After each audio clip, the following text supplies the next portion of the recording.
is Daily Blast Live. We're talking about what you're talking about. Real, honest, entertaining, live. DBL starts right now. 3, 2. Patricia, well done. Welcome, everyone, to DBL. It's Tuesday, August 11th. I'm Tori here with the wonderful Al. Hello, I love that dress today. I'm trying it out, you guys. It's a little tight, and I'm really enjoying it. I dig it. Thanks, guys. It's almost like a denim, but there's a stretch for anyone who's interested, and I'll post later. It doesn't look that good. Okay. Lindsay joins us from home. She always looks better. Yeah, so she wins. Lindsay, you look awesome, girl. Listen, Tori, I like it. This is an old dress. That's a new dress, so you win. No. Your old dress is like phenomenal with your hair and everything and the plant coming out of her head. She looks fantastic. All right, well, we got some big news here from the Russian president, Vladimir Putin. He announced the approval of the world's very first coronavirus vaccine today. He says he knows it's effective, adding that one of his daughters had already taken it. The vaccine is named Sputnik 5. Officials say they will vaccinate millions of teachers and frontline workers. Sounds like a dive bar in the East Village. Also, I'm hearing in my ear it's Sputnik V. I did a Roman numeral and said Sputnik 5 thinking I was clever, but it apparently is Sputnik V. But the vaccine has not yet finished clinical trials, raising concerns about its safety. I have something personal about clinical trials I wanted to say, but Lindsay, would you take this vaccine without a clinical trial? No, I mean, the fact that it's not peer-reviewed or anything is scary to me. I think also Black people have a deep mistrust of these experiments. We know historically that from Henrietta Lacks to Tuskegee experiment, so much has been done, so many wrongdoings by using us as guinea pigs. And so for me, I needed to be valid. I needed to be peer-reviewed and approved. And I need all major outlets that we're trusting with our health and all the knowledge to approve this type of vaccine, because I don't have time. I'll just stay in the house. I don't have time. Great point. I don't want to put anything in my body that's named after something from 1950. I don't want. Sputnik 5. It's just like, because if you got sick, you're not going to get any sympathy. Like, I got really sick off Sputnik 5. Everybody's like, yeah. Just silent. Yeah.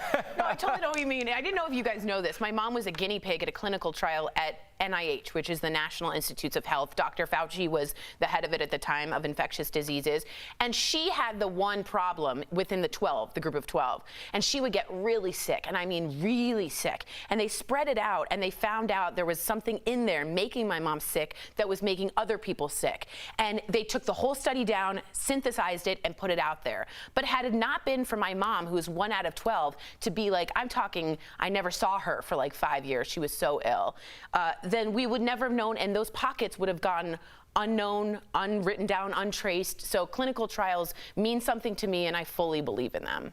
Let me know if you disagree, though, and I would read your comment. Well, there's been a shakeup in the Seattle police force. Police Chief Carmen Best has resigned on the same day that City Council approved cuts to the force. It's all part of a push to change policing in the city. The City Council stripped about $3 million from the $400 million Seattle police budget. They are also cutting jobs. About 100 officers will be eliminated out of 1,400 officers on the force.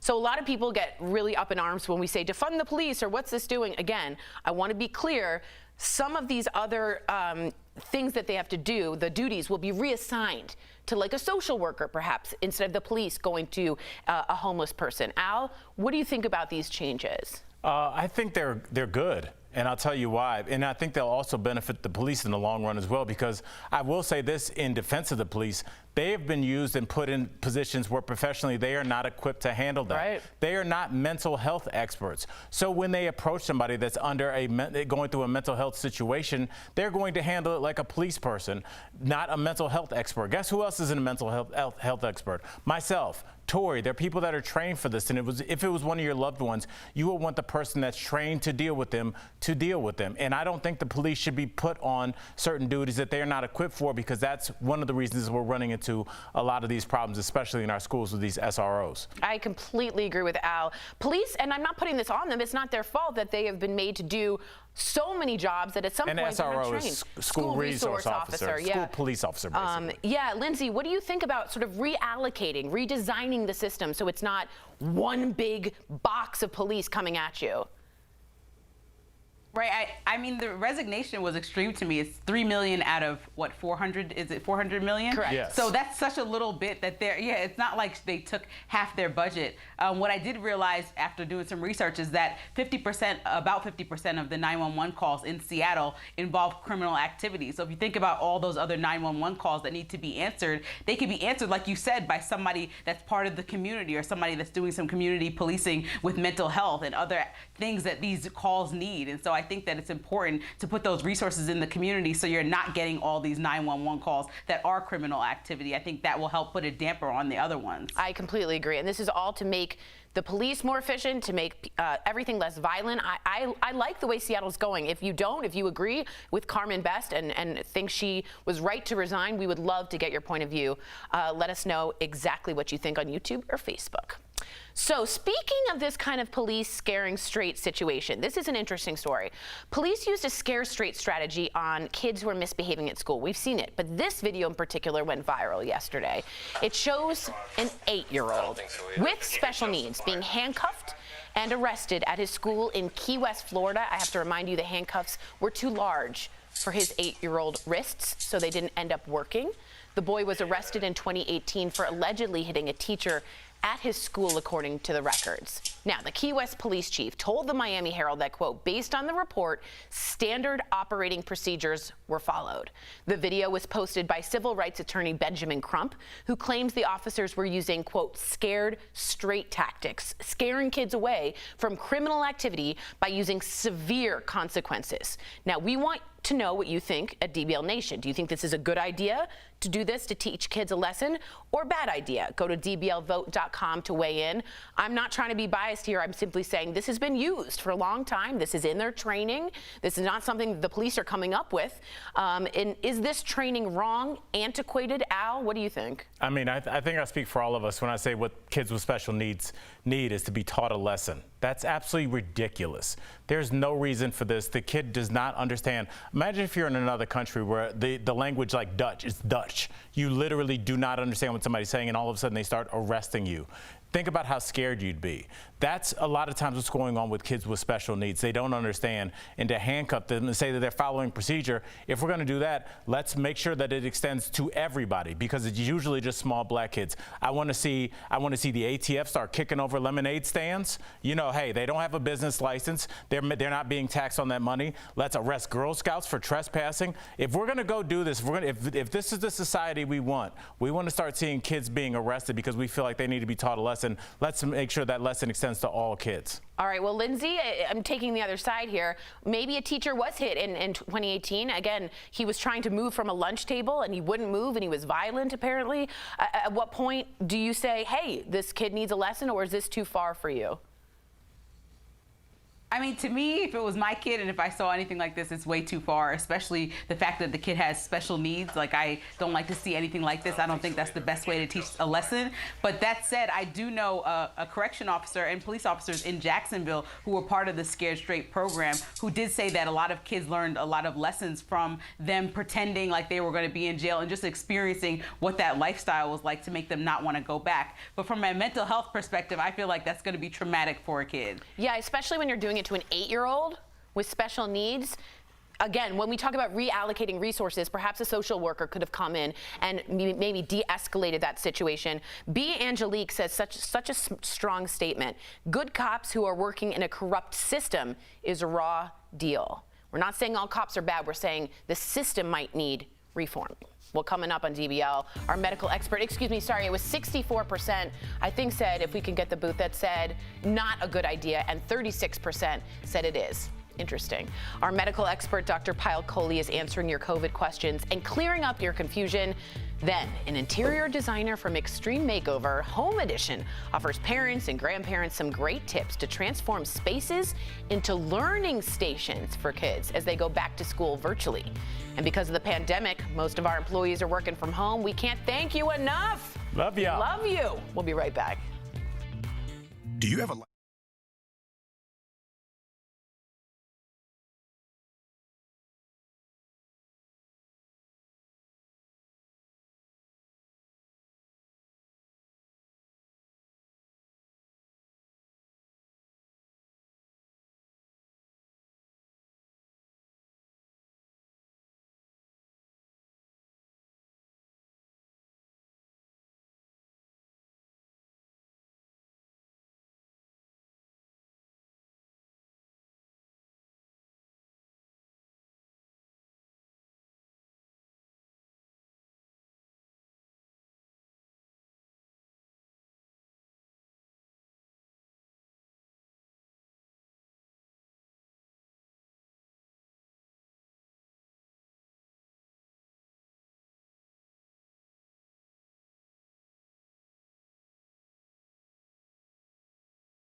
Welcome back to DBL. We are all about facts, not Fiction.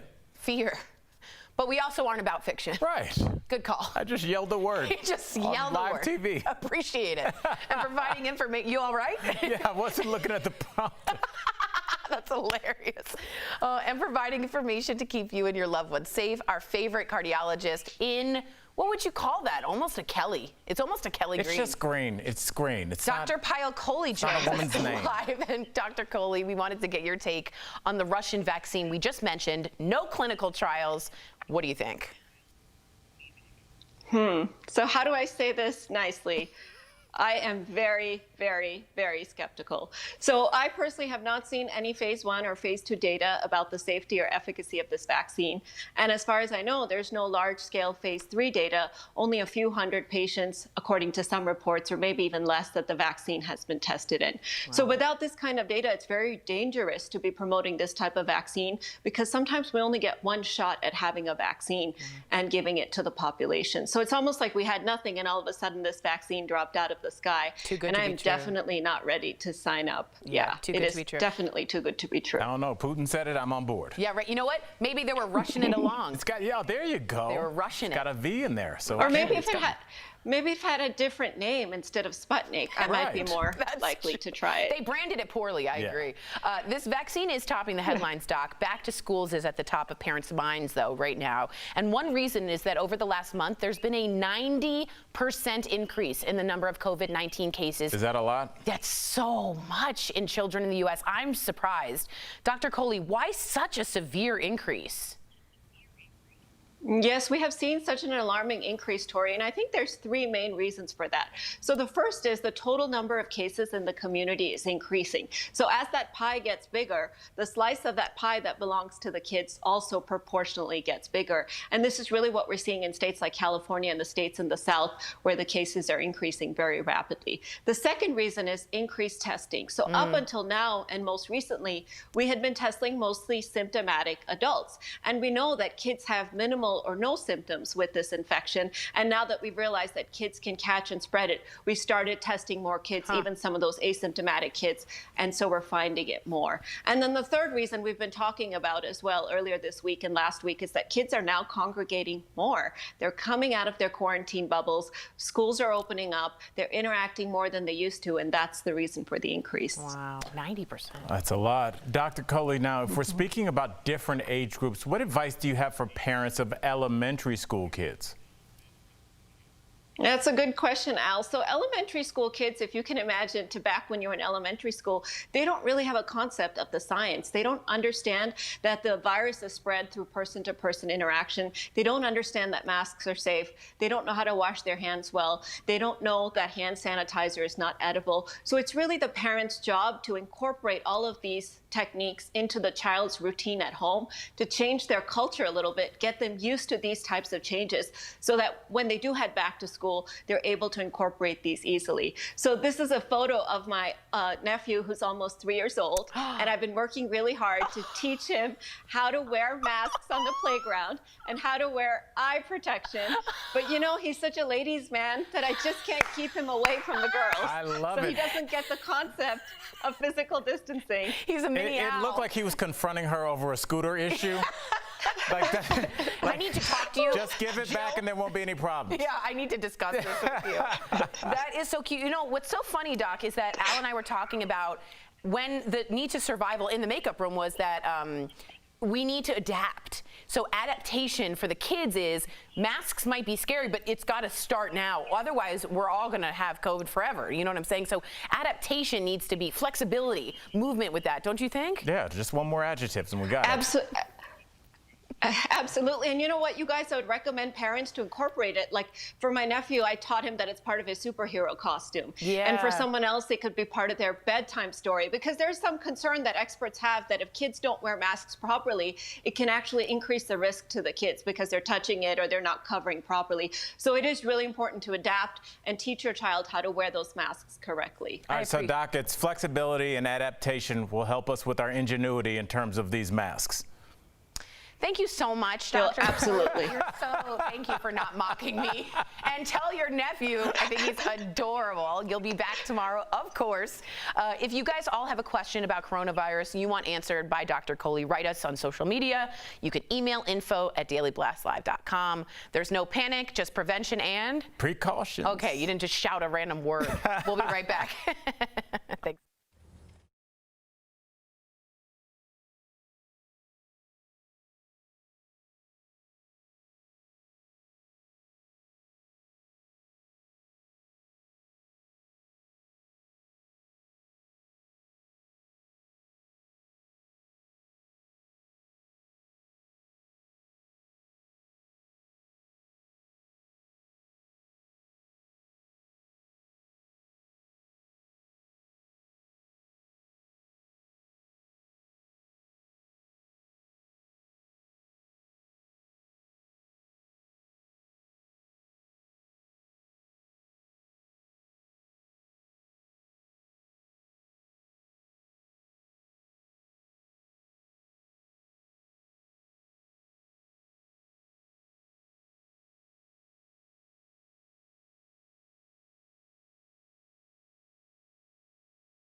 Welcome back to DBL. HGTV recently rebooted Extreme Makeover Home Edition, bringing on a new designer, Breegan Jane. Well, Stephanie caught up with her earlier in today's DBL Spotlight.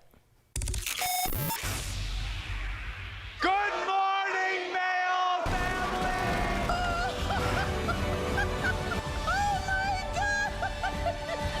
We're joined by Breegan Jane, one of the newest designers of HGTV's Extreme Makeover Home Edition. Breegan, I love this show. It's a makeover classic that's been rebooted earlier this year. So tell us, what's your design style and what was your favorite makeover of the show so far this year? It was really hard to have a favorite because each story is so emotional and personal. And I would say that my design style always creep in with the mom tips and the family environments. Well, a lot of us are spending way more time at home right now, so redecorating and fixing up the house has been all of our thing to do. So what's been the go-to summer makeover that you've seen a lot of people be pulling off at home?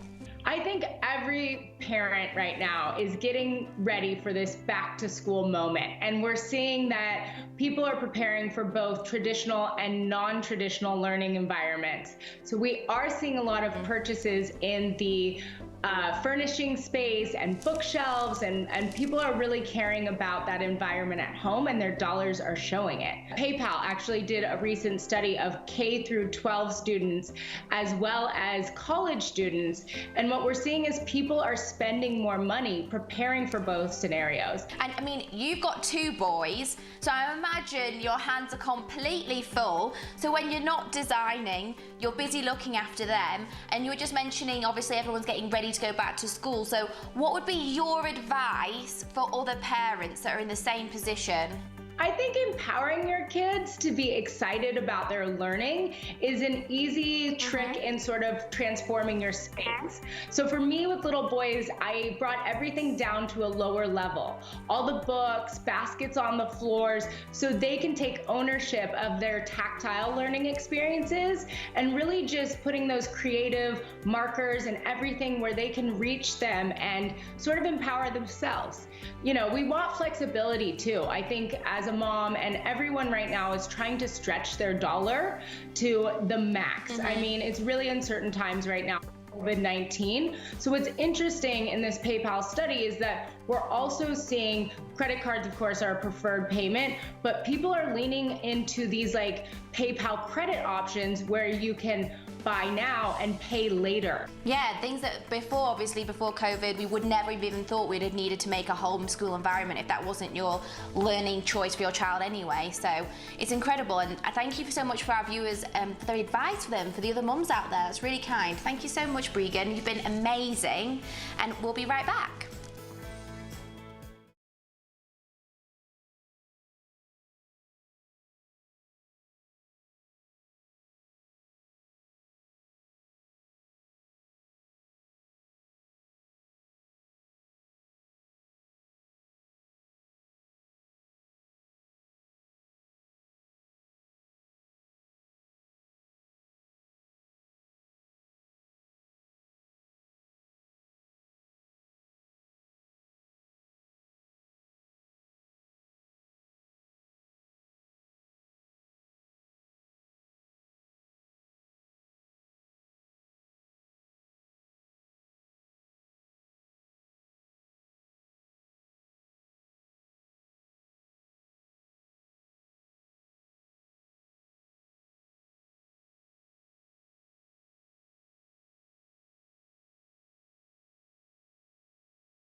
Welcome back to DBL. Have you ever been in a deep sleep and you wake up to your body suddenly moving kind of like a jerk?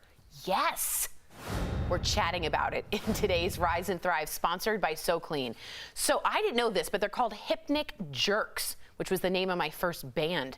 It can make you feel anxious and unable to fall back asleep. Experts say 60% of the U.S. experiences this, and it happens when your muscles move involuntarily as you're transitioning from wakefulness to sleep. When it happens, parts of your nervous system are asleep, other parts are awake. Your nervous system controls your muscle movements during sleep, which is why your limbs twitch or flail. Hypnic jerks, Al. Wow, that's a word. You killed it, though. That was interesting, intimidating. right? When it comes to sleep, for more ways to rest easy, go to SoClean.com or call 1-800-679-4182. Brooks does this, and I can't stand it. I'm like, don't stop! Lindsay, does Colin do this? I think that I'm the culprit here, like just all over the place. I sleep so crazy, it's insane. She's a hypnic jerk. It's a good insult. I have a weighted blanket that takes care of all that. You do? It's really heavy though. Can I ask how much is your weighted I think blanket? it's like 40 pounds. So you have like a small person on top of you? Yes, definitely. I really like it though. It keeps me. What? Yeah. Meaning the weighted blanket Aren't is you hot? Yeah. I am, but I'll take it. He'll take it. I don't mind it. All right. DBL's new every day. We'll see you same time, same place tomorrow. Bye, guys.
First coronavirus vaccine gets the green light in Russia.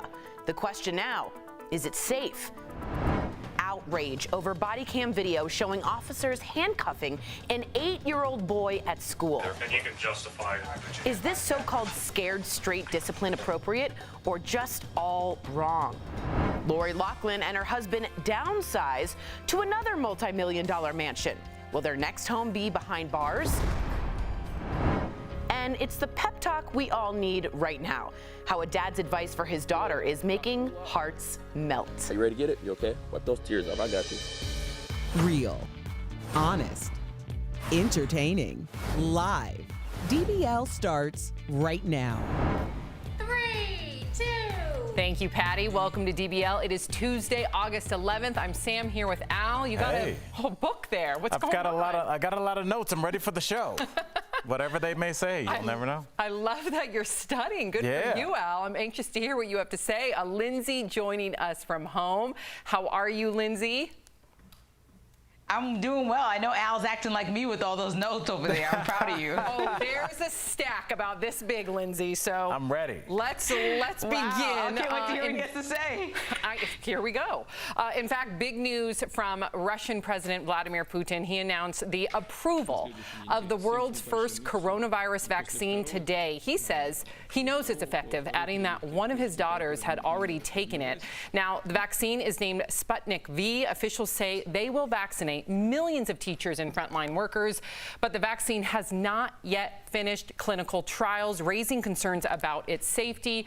In fact, Lindsay, according to the CDC, 10% of clinical trials are successful, just 10%. So many experts are concerned and wondering, is Russia putting their national prestige, so to speak, ahead of their safety? Yeah, I think that for these things, we need all the experts to say that it's a go. We need it to be peer reviewed. We need clinical trials to go well several times. And for me, I'm not somebody that's just going to jump in to be the guinea pig, especially as a person of color and all the things that we've experienced historically, from the cloning of Henrietta Lacks, that was a medical experiment, to the Tuskegee experiment, which went horribly and used black bodies. And so for me, I need to know that it 100% is okay and not rushed. And I think that's what we're experiencing, because we all want to be healthy, but we all want a cure quickly or a vaccine quickly. But I'm not willing to just be a guinea pig. What about you, Al? Would you ever take part in a clinical trial or jump to? Well, see, that's the problem, Sam. They haven't, not having passed clinical trials is code for we haven't tested it yet. Lindsay is right on with her comments, but I mean, really, he could have said that Robitussin works if he says we haven't done any clinical trials, but my sister took it. I mean, that's what you say on the playground. So, I mean, until they have any kind of tests, I can't believe he's saying this, but I mean, if anybody knows his daughter, let's hope she's doing well, and let's follow her Instagram. Maybe we'll find out. Oh, boy. And they will be voluntary, so he's not mandating that anybody has to take this new vaccine. Just want to confirm that. So there has been a shakeup in the Seattle police force. Police Chief Carmen Best has resigned on the same day that City Council approved cuts to the force. It's all part of a push to change policing in the city. So the City Council stripped about $3 million from the $400 million Seattle police budget. They are also cutting jobs. About 100 officers will be eliminated out of the 1,400 officers on the force. Lindsay, what do you make about these changes? What do you think of the police chief's decision to resign? I think it was extreme just because of the sheer amount that they cut. You said $3 million to $400 million is far cry from the 50% cuts that a lot of protesters were asking for. Also, I did some research, and in Seattle, about 50% or 56% to be exact of the police calls made actually involve criminal activity. That means there's a whole other half of those calls that need mental health checks and other things, and that's where these resources are going to go, to some of those experiences and things that officers are responding to that have nothing to do with criminal activity. And I think we need to police communities with more empathy so we can stop these crime rates from going up. Al? Well, I think this is also a measure, if you really think about it, that's going to protect police. I remember seeing an interview, Lindsay and Sam, where it was the black head of the police, I believe is in Arlington, Texas, and he was saying, do you know how many calls we get about a lost dog? We're asking police to do everything, and it's not fair. And when they show up and they are not trained to deal with somebody that's having a mental health episode, they're going to handle things the way police handle things. They're going to handle things the way they would handle a criminal, when it really could just be your loved one that's kind of lost the thread a little bit. So if we have some compassion and put the people in place that are trained for their whole life, social workers, mental health experts, EMTs, all these people in the right place, we'll have a lot less of these incidences, and we'll also be asking less of our police, because we're asking human beings, police are just people, to go into situations they're not trained for. So how could that work out well? And it hasn't. I think that's a really good point. And I just want to be crystal clear here, because I've seen a lot of confusion, not only on my social media, but on our own DBL threads about what defunding the police actually means. And I know that title alone seems very controversial, right? To take away money from a police force. We need the police. Of course we do.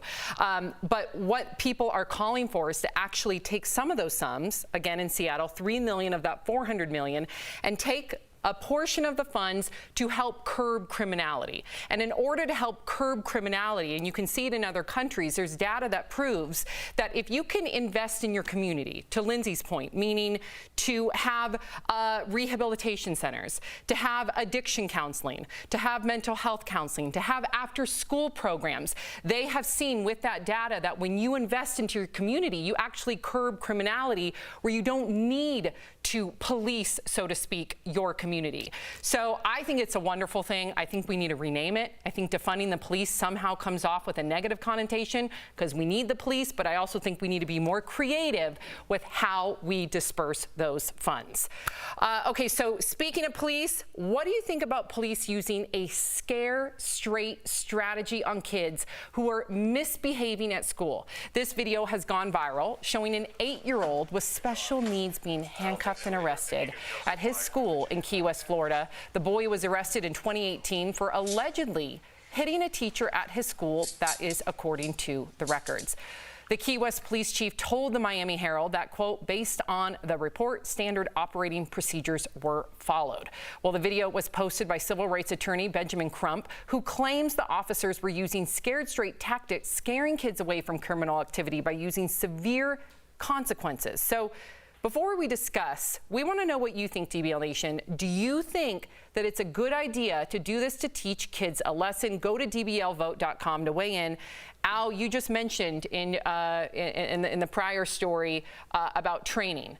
Right. So in this situation, is a police officer trained to handle a special needs child? And in your opinion, is this the right way to do it? Absolutely not. And again, what I'm saying, that police officer is gonna police officer. He's not gonna handle that like a mental health expert or a person that's used to working with a kid with special needs. I have a child with special needs, and sometimes they don't understand what you're telling them to do, and that frustration manifests itself in physical violence. That doesn't mean that handcuffs are going to work. Imagine yourself in a foreign country. People are speaking a language you don't understand, and all of a sudden they start putting cuffs on you. You'd be confused, you'd be scared, and that's what this little kid is experiencing right now. We don't need police officers in every situation, and we will not move forward as a species, as a group of people, until we understand that you don't scare kids away from something, you steer them towards something.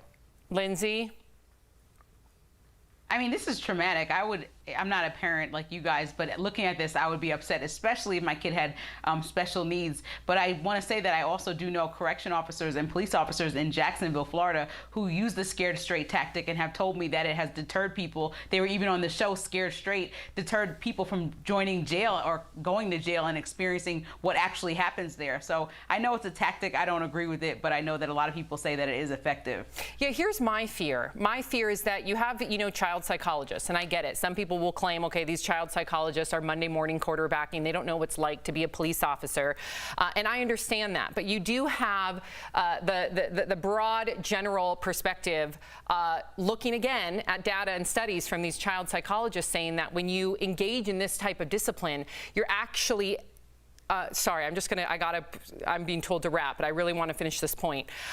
You're actually encouraging those children, boys will end up acting outward, meaning they'll end up acting aggressively, and then girls will end up acting inwardly, meaning they'll become insecure, maybe they'll turn to an eating disorder. This is all data that supports it. And on top of all that, when you tell a child they're bad, they're bad, they're bad, it's called the looking glass theory. Again, I'm just regurgitating from these child psychologists. And with a looking glass theory, you begin to believe that you then are bad, and then you in turn start to act bad. So it's tough. At this point, I just want to trust the experts within each field. And if that were my kid, boy, would I be fuming. Ooh. Let me tell you, I would not allow that to happen to my child, especially one with special needs. It looks like DBL Nation, 55% of you say no. We'll be right back.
Welcome back to DBL. Earlier, we asked our medical expert, Dr. Payal Kohli, to weigh in on some of the big COVID-19 vaccine news and why cases are actually going up in kids. As a parent, this terrifies me. Take a look. We are all about facts, not Fiction. fear. But we also aren't about fiction. Right. Good call. I just yelled the word. You just on yelled the live word. TV. Appreciate it. And providing information. You all right? Yeah, I wasn't looking at the prompt. That's hilarious. And providing information to keep you and your loved ones safe. Our favorite cardiologist in, what would you call that? Almost a Kelly. It's almost a Kelly It's Green. just green. It's green. It's Dr. not. Payal Kohli not a joins woman's us name. live. And Dr. Kohli, we wanted to get your take on the Russian vaccine we just mentioned. No clinical trials. What do you think? So how do I say this nicely? I am very, very, very skeptical. So I personally have not seen any phase 1 or phase 2 data about the safety or efficacy of this vaccine. And as far as I know, there's no large-scale phase 3 data, only a few hundred patients, according to some reports, or maybe even less, that the vaccine has been tested in. Wow. So without this kind of data, it's very dangerous to be promoting this type of vaccine, because sometimes we only get one shot at having a vaccine and giving it to the population. So it's almost like we had nothing, and all of a sudden this vaccine dropped out of the sky. Too good and to be I'm true. definitely not ready to sign up. Yeah, too good it to be true. is definitely too good to be true. I don't know. Putin said it. I'm on board. Yeah, right. You know what? Maybe they were rushing it along. It's got, yeah, there you go. They were rushing It's it. got a V in there. So Or maybe if it had, maybe if it had a different name instead of Sputnik, I might be Right. more That's likely true. to try it. They branded it poorly, I Yeah. agree. This vaccine is topping the headlines, Doc. Back to schools is at the top of parents' minds, though, right now. And one reason is that over the last month, there's been a 90% increase in the number of COVID-19 cases. Is that a lot? That's so much in children in the U.S. I'm surprised. Dr. Kohli, why such a severe increase? Yes, we have seen such an alarming increase, Tori, and I think there's three main reasons for that. So the first is the total number of cases in the community is increasing. So as that pie gets bigger, the slice of that pie that belongs to the kids also proportionally gets bigger. And this is really what we're seeing in states like California and the states in the South, where the cases are increasing very rapidly. The second reason is increased testing. So up until now, and most recently, we had been testing mostly symptomatic adults. And we know that kids have minimal or no symptoms with this infection. And now that we've realized that kids can catch and spread it, we started testing more kids, even some of those asymptomatic kids. And so we're finding it more. And then the third reason we've been talking about as well earlier this week and last week is that kids are now congregating more. They're coming out of their quarantine bubbles. Schools are opening up. They're interacting more than they used to. And that's the reason for the increase. Wow, 90%. That's a lot. Dr. Kohli, now, if we're speaking about different age groups, what advice do you have for parents of elementary school kids? That's a good question, Al. So elementary school kids, if you can imagine to back when you were in elementary school, they don't really have a concept of the science. They don't understand that the virus is spread through person-to-person interaction. They don't understand that masks are safe. They don't know how to wash their hands well. They don't know that hand sanitizer is not edible. So it's really the parent's job to incorporate all of these techniques into the child's routine at home, to change their culture a little bit, get them used to these types of changes so that when they do head back to school, they're able to incorporate these easily. So this is a photo of my nephew who's almost 3 years old, and I've been working really hard to teach him how to wear masks on the playground and how to wear eye protection. But you know, he's such a ladies' man that I just can't keep him away from the girls. I love it. So he doesn't get the concept of physical distancing. He's a mini It owl. looked like he was confronting her over a scooter issue. Like that, I need to talk to you. just give it back and there won't be any problems. Yeah, I need to discuss this with you. That is so cute. You know, what's so funny, Doc, is that Al and I were talking about when the need to survival in the makeup room was that we need to adapt. So adaptation for the kids is masks might be scary, but it's got to start now. Otherwise, we're all going to have COVID forever. You know what I'm saying? So adaptation needs to be flexibility, movement with that, don't you think? Yeah, just one more adjective and we got it. Absolutely. And you know what, you guys, I would recommend parents to incorporate it. Like for my nephew, I taught him that it's part of his superhero costume. Yeah. And for someone else, it could be part of their bedtime story, because there's some concern that experts have that if kids don't wear masks properly, it can actually increase the risk to the kids because they're touching it or they're not covering properly. So it is really important to adapt and teach your child how to wear those masks correctly. All right, so Doc, it's flexibility and adaptation will help us with our ingenuity in terms of these masks. Thank you so much, Dr. Absolutely. Thank you for not mocking me. And tell your nephew, I think he's adorable. You'll be back tomorrow, of course. If you guys all have a question about coronavirus and you want answered by Dr. Coley, write us on social media. You can email info@dailyblastlive.com. There's no panic, just prevention and precautions. Okay, you didn't just shout a random word. We'll be right back.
Welcome back to DBL. HGTV recently rebooted Extreme Makeover Home Edition, bringing on a new designer, Breegan Jane. Stephanie caught up with her earlier in today's DBL Spotlight, and I know you can see my mic, but hey, COVID people, I gotta do my hair, my makeup, the mic. I'm a one-man band here, all right? Enjoy. Good morning, Mayo family!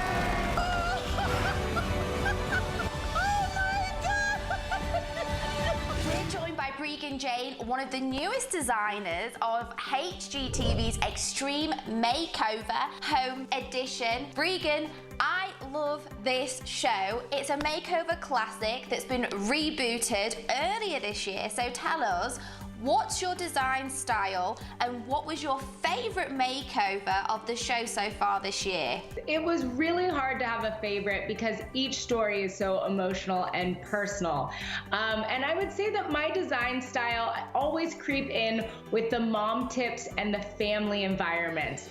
Well, a lot of us are spending way more time at home right now, so redecorating and fixing up the house has been all of our thing to do. So what's been the go-to summer makeover that you've seen a lot of people be pulling off at home?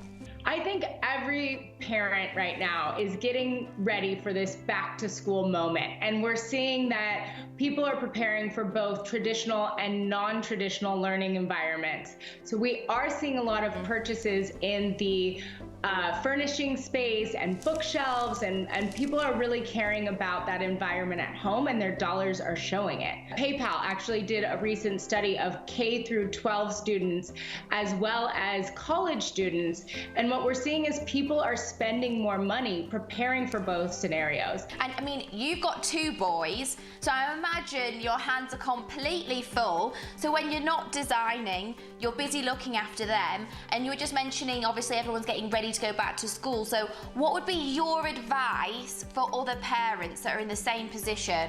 I think empowering your kids to be excited about their learning is an easy trick in sort of transforming your space. So for me with little boys, I brought everything down to a lower level. All the books, baskets on the floors, so they can take ownership of their tactile learning experiences and really just putting those creative markers and everything where they can reach them and sort of empower themselves.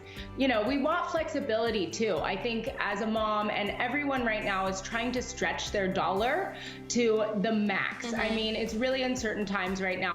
COVID-19. So what's interesting in this PayPal study is that we're also seeing credit cards, of course, are a preferred payment, but people are leaning into these like PayPal credit options where you can buy now and pay later. Yeah, things that obviously before COVID, we would never have even thought we'd have needed to make a homeschool environment if that wasn't your learning choice for your child anyway. So it's incredible, and I thank you so much for our viewers for their advice for them, for the other mums out there. It's really kind. Thank you so much, Breegan. You've been amazing, and we'll be right back. Promotional consideration is brought to you by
Welcome back to DBL. Okay, let's get to some of the viewer comments. Okay, we've got Shelly. Oh no, that cop cannot touch my underage child without me there. What would you do as a father of 3? You know, I would just say, like, at all costs, keep the police out as long as you can. Yeah. If you're sticking around, here's what's coming up on DBL. Lori Loughlin downsizes, if you want to call it that. We'll show you her new mansion and meet an artist who's using her skills to raise awareness about racism in America. DBL's new Every Day. We'll be right back.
This is Daily Blast Live. We're talking about what you're talking about.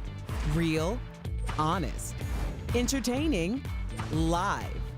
DBL starts right now. 3, 2.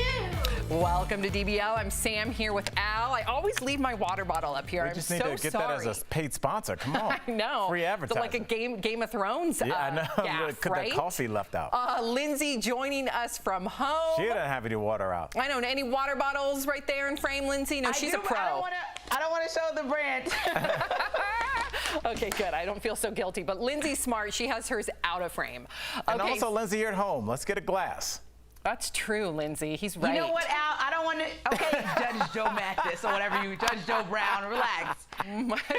She told you to relax. I got that. Lori Loughlin, okay? They have not left the news cycle. Nope. Lori Loughlin and Massimo Giannoli have purchased a $9.5 million home as they await sentencing in the college admission scandal. So they apparently downsized, if you want to call it that, after selling their $19 million Bel Air mansion. So their new pad, there it is. Wow, that's gorgeous. 12,000 square feet, modern farmhouse, is located in LA's exclusive Hidden Hills area. It has 6 bedrooms, 9 bathrooms, a chef's kitchen with marble counters, a walk-in wine cellar, a gym and movie theater. Here's the pool, spa. Okay, so there's the movie theater. We got a pool. We got a spa and a fire pit in the backyard, which overlooks the surrounding hills. So the couple will be sentenced on August 21st. Lindsay, now here's the thing. She did enter some sort of a plea deal. We don't know what will happen with that. She's asking to serve 2 months. I don't think that's going to happen. He's asking to serve 5 months. Do you think that they will face time behind bars, and do you think it will be the 2 or the 5 months? I don't know. I mean, if they're taking a plea deal, they kind of waited until the fourth quarter to do so. But 2 to 5 months in a brand new mansion that is downsizing from 30 million to 10 million. I mean, that's pretty lavish life you're living. It doesn't seem like people that are stressed out or worried. Al? Lindsay, it only has one gym, okay? They're really sacrificing. Honestly, I love my job here at DBL, but I'm available to house sit, guys, if you're away. Honestly, the fact that they even think that they can ask, it kind of shows the privilege. Like, here's how much time I've decided I should serve. Like, that's like when a parent's like, what do you think your punishment should be? Are you guys kidding me? Like, this is a real scandal and it involves large amounts of money. I know college doesn't seem like that big of a deal in the scope of everything going on, but this is a real scandal, and it could affect people for the rest of their life. Oh, it is. The fact that the rich get to place their kids in universities and colleges simply just by buying them spots, by taking away spots from kids that are deserving of it, or athletes that are deserving of it, is absolutely horrific, in my opinion. I think this is the lowest of the low, and I do think that they should have to, I don't want to send anybody to jail at the end of the day, but I do think that she has to suffer these consequences, and I do think that she should face jail time. And don't Him forget, as well. Sam, those scholarships, and Lindsay, you know this as well as Sam, who went to school on the scholarship, those scholarships are for people that may otherwise not be able to get into school. Yeah. That's a big deal. Blood, sweat, and tears. Exactly. Blood, sweat, and tears. So, hey, we'll have to... Felicity Huffman, what did she do, 11 days? I think that the overwhelming message throughout this whole thing is that if you do this, and we're going to learn in the case of this trial, but if you do this, then nothing will happen. I mean, 11 days, 2 months, 5 months for ruining some kids' lives or taking away an opportunity from somebody who actually deserved it. That they're getting no punishment is what it looks like to me. I know, and I hope that there is some justice. I really do. We'll stay on top of that story, of course. So RuPaul has taken a break from social media. So he's deleted his Twitter and his official Instagram account. Currently has no posts. According to Page Six, RuPaul is done being scrutinized online. The article claims he was criticized for not engaging enough with the Black Lives Matter movement. He was also called out for not having enough diversity on his show, RuPaul's Drag Race, and for being rude to some of the contestants. Lindsay, number one, do you judge people's social media platforms, especially if they have large platforms and then they don't use it to call for justice? And number two, I just want to hear from you personally if you've ever had to take a break from social media. So I usually don't use social media as a barometer to tell how much people are actually doing, because sometimes the loudest people are actually doing the least. And I know, like in the case of, let's say, Jay-Z, he doesn't even have social media, or he does have a Twitter and never uses it, but he's done so much for Black Lives Matter. Him and Beyonce together have done so much for prison reform that they're not posting about often. So I tend to lean towards the quieter people, but I do think that RuPaul has a point in taking a break, because I've been overwhelmed by social media and went from taking months off to just taking days off. Every week I make sure that I'm not on social media any form for several days in a row, at least a couple days. It changes every week, but whenever I can, just take a break, because I know that it can be taxing, especially on a grown adult. I know that it can be taxing on kids, it can be taxing on your relationship, because you're just in this vortex studying other people's lives, and it's really all like their best self. You're not even seeing their day-to-day, and sometimes you judge yourself on their best self, which is unfair. Amen. It's everyone's highlight reel. I get very, social media can make me very depressed, Al, very anxious. You seem like you have that perfect balance. And call me out if I'm wrong, but I feel like that you don't let social media dominate you. You don't compare yourself.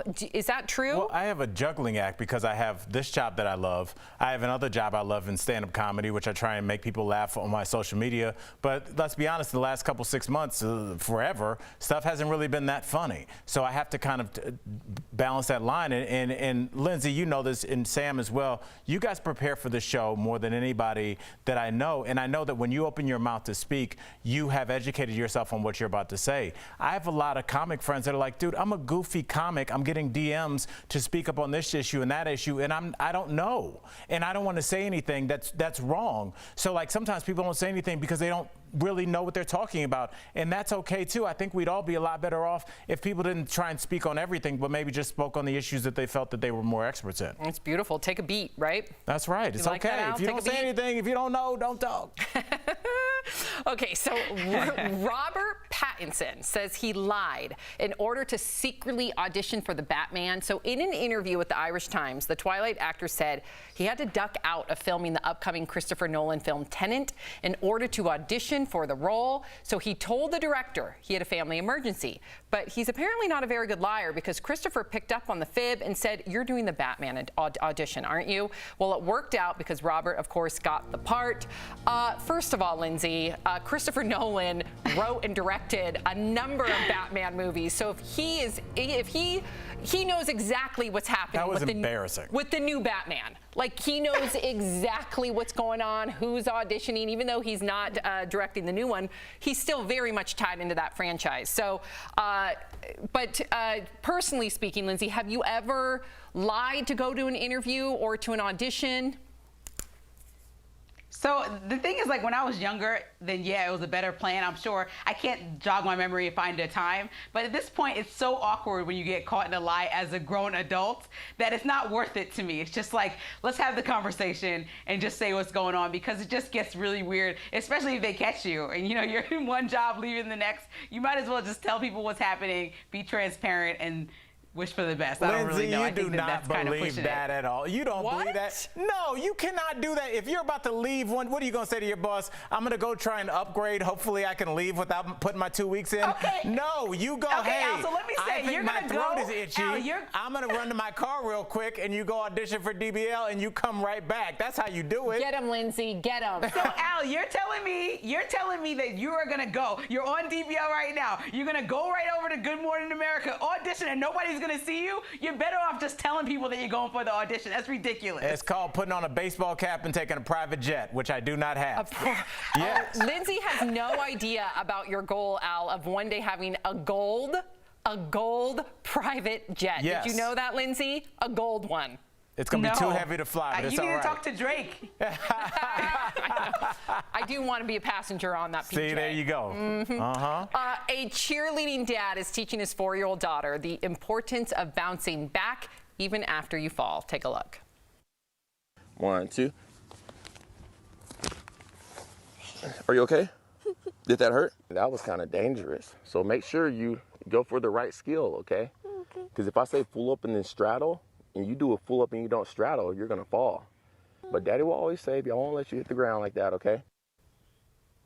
Oh my gosh, goals. Jaden and her dad, Roland, tried the routine again. This time she nails it. Well done, Jaden. I absolutely love this father. Apparently, he's been doing these little routines with his daughter since she was a baby. Sam, that's not a little routine. Yeah, exactly. That is a fantastic, skilled routine. I'm so impressed, and what I loved is his pep talk, Lindsay. What did you think about his pep talk? Good. Stretch. I appreciate that. I love the relationship between a dad and a daughter when they're like doing the girly things with their daughter. It's like my favorite thing. But I like this. I mean, cheerleading is for men and women and young girls and boys. But I just love that he's helping her out, and he really committed to learning his part in the routine so that she can be her best self. I love that. And how do you give pep talks to your daughter? I mean, I just always tell her to be herself. She is awesome in this whole world. And it's not just her. It's when you go out into the world, there are going to be most of the people that kind of just could take you or leave you. There's going to be a couple people that are really in your corner and some people that are out to get you. And you have to hopefully she'll understand how to figure out who those people are and gravitate towards the good people, because there's always going to be a naysayer somewhere. But what does that matter? That just like whatever they're saying, you just keep doing your thing, keep plugging ahead. Who's really going to get in your way except for you? Nobody. Al, you're such a good dad. I've knocked around this world a lot. And I've met your kids, and to see the relationship, you know, when your daughter came out here and it was just you and her for about a week. Yeah. Honestly, Al, the kindness and the affirmations that came out of you around your daughter was probably one of the most special things that I got to witness. Oh, it's the best. Being a dad's the best.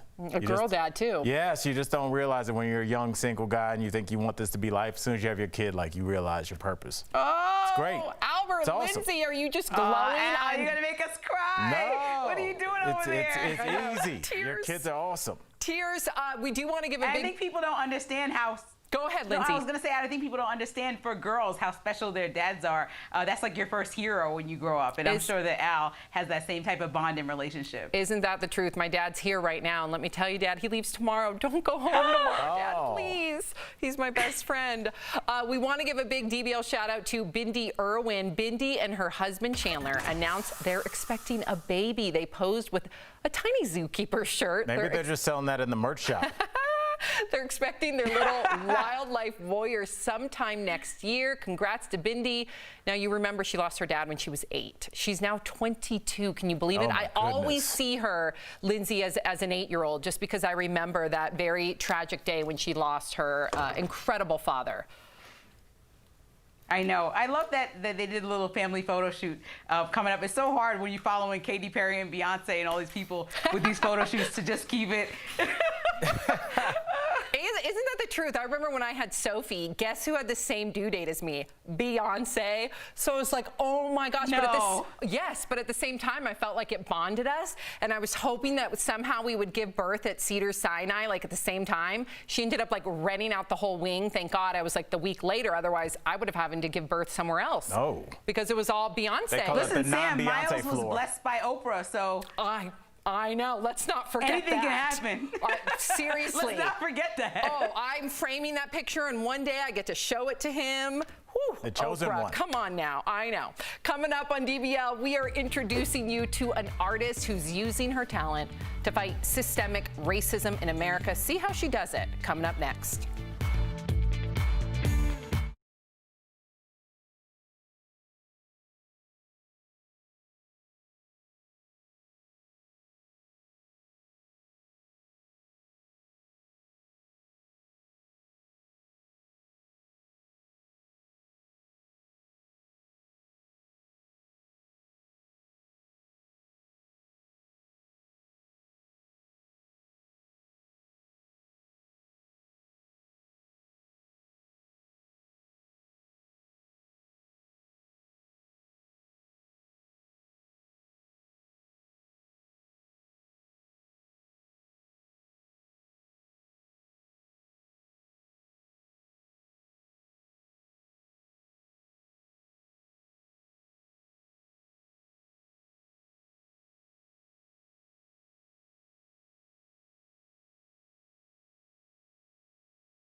Welcome back to DBL. Danny Koch is an artist changing the conversation about systemic racism through her illustrations. Lindsay spoke with her earlier. Check it out.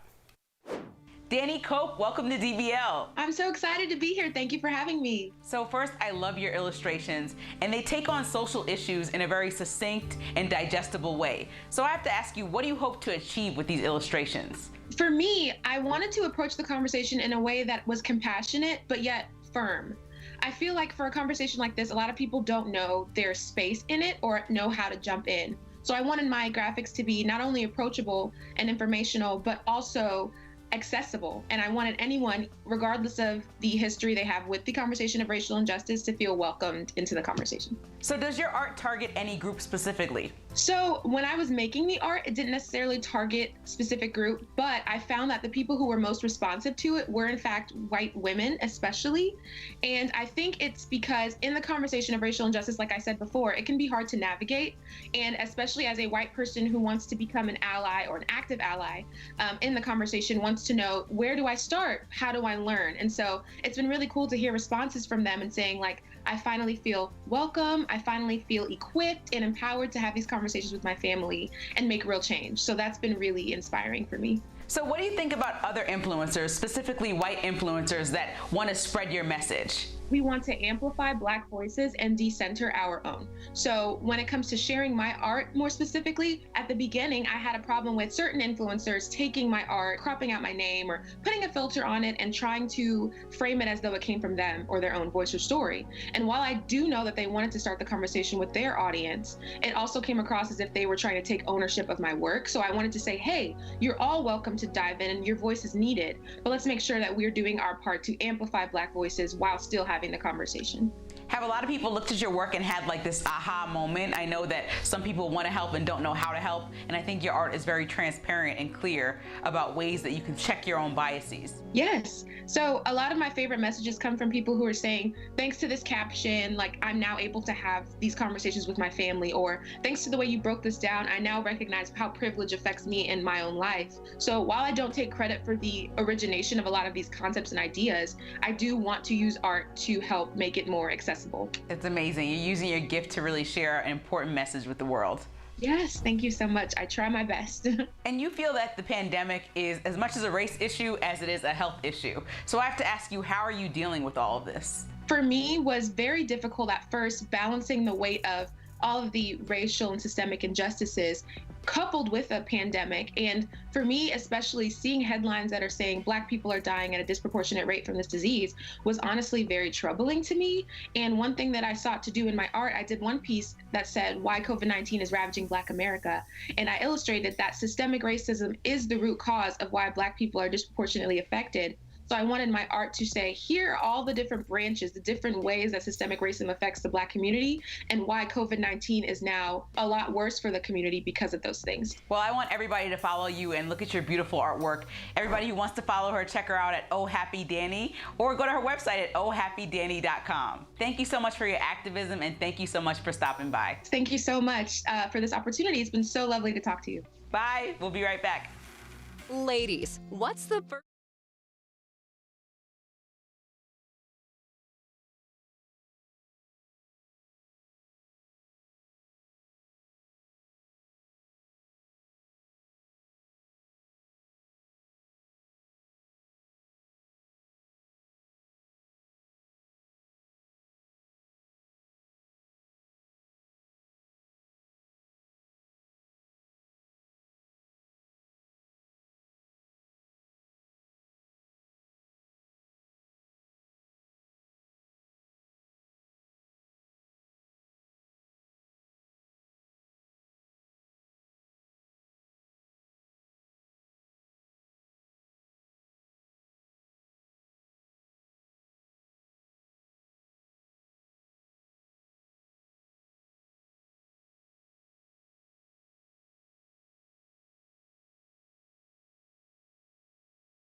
Welcome back to DBL. Have you ever been sleeping in a deep sleep, and then you wake up to your body moving suddenly, kind of like a jerk? Yes, definitely. Oh, me too. It's Me scary. too. I know. We're chatting about it in today's Rise and Thrive, sponsored by So Clean.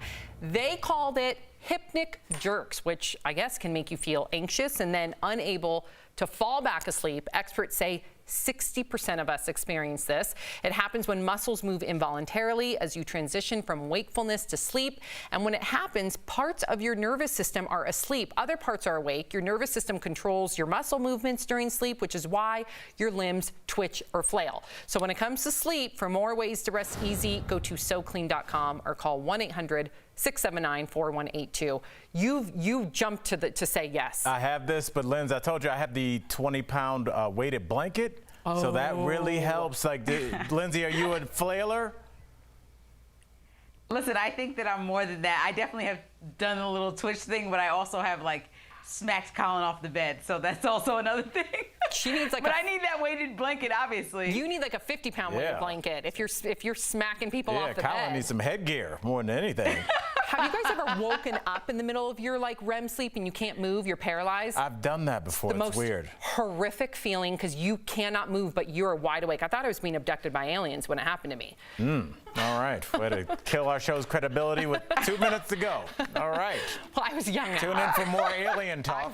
I was young. We're going to be hitting you with stories about. Sam, I've heard people say that before. Thank I you, never happened to Lindsay. me, but I understand. I appreciate do you, you want to Lindsay. do a show tomorrow? I was about 8, Lindsay. 8. We'll be right back.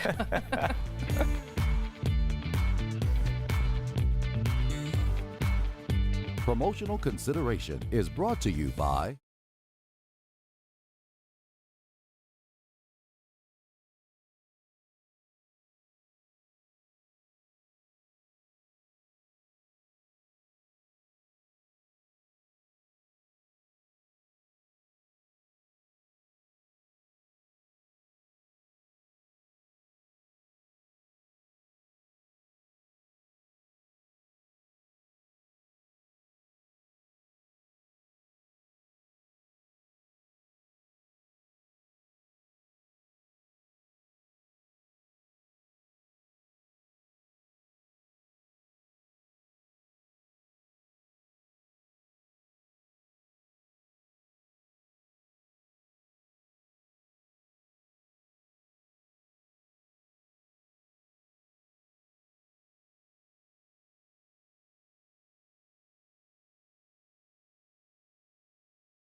Welcome back to DBL. We love sharing your comments. Okay, so we have a comment from Carol in regard to the scared straight story.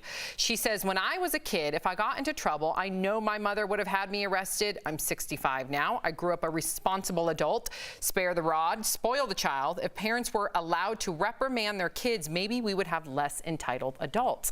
I'm all for reprimanding your children and teaching them consequences. I just don't want an authoritative figure handcuffing my child, especially one with special needs. Because the handcuff can lead to trauma. Lindsay, what do you think? Yeah, well, that's what I was saying. That knowing the people who participated in the Scared Straight program, they were like, listen, this is effective. But at the same time, if it was my kid, I think you, me, and Sam would be up there all yelling at them the same level of screaming. Thank you, Lindsay. DBL is new every day. We will see you all tomorrow. Same time, same place. Bye, guys.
That's live.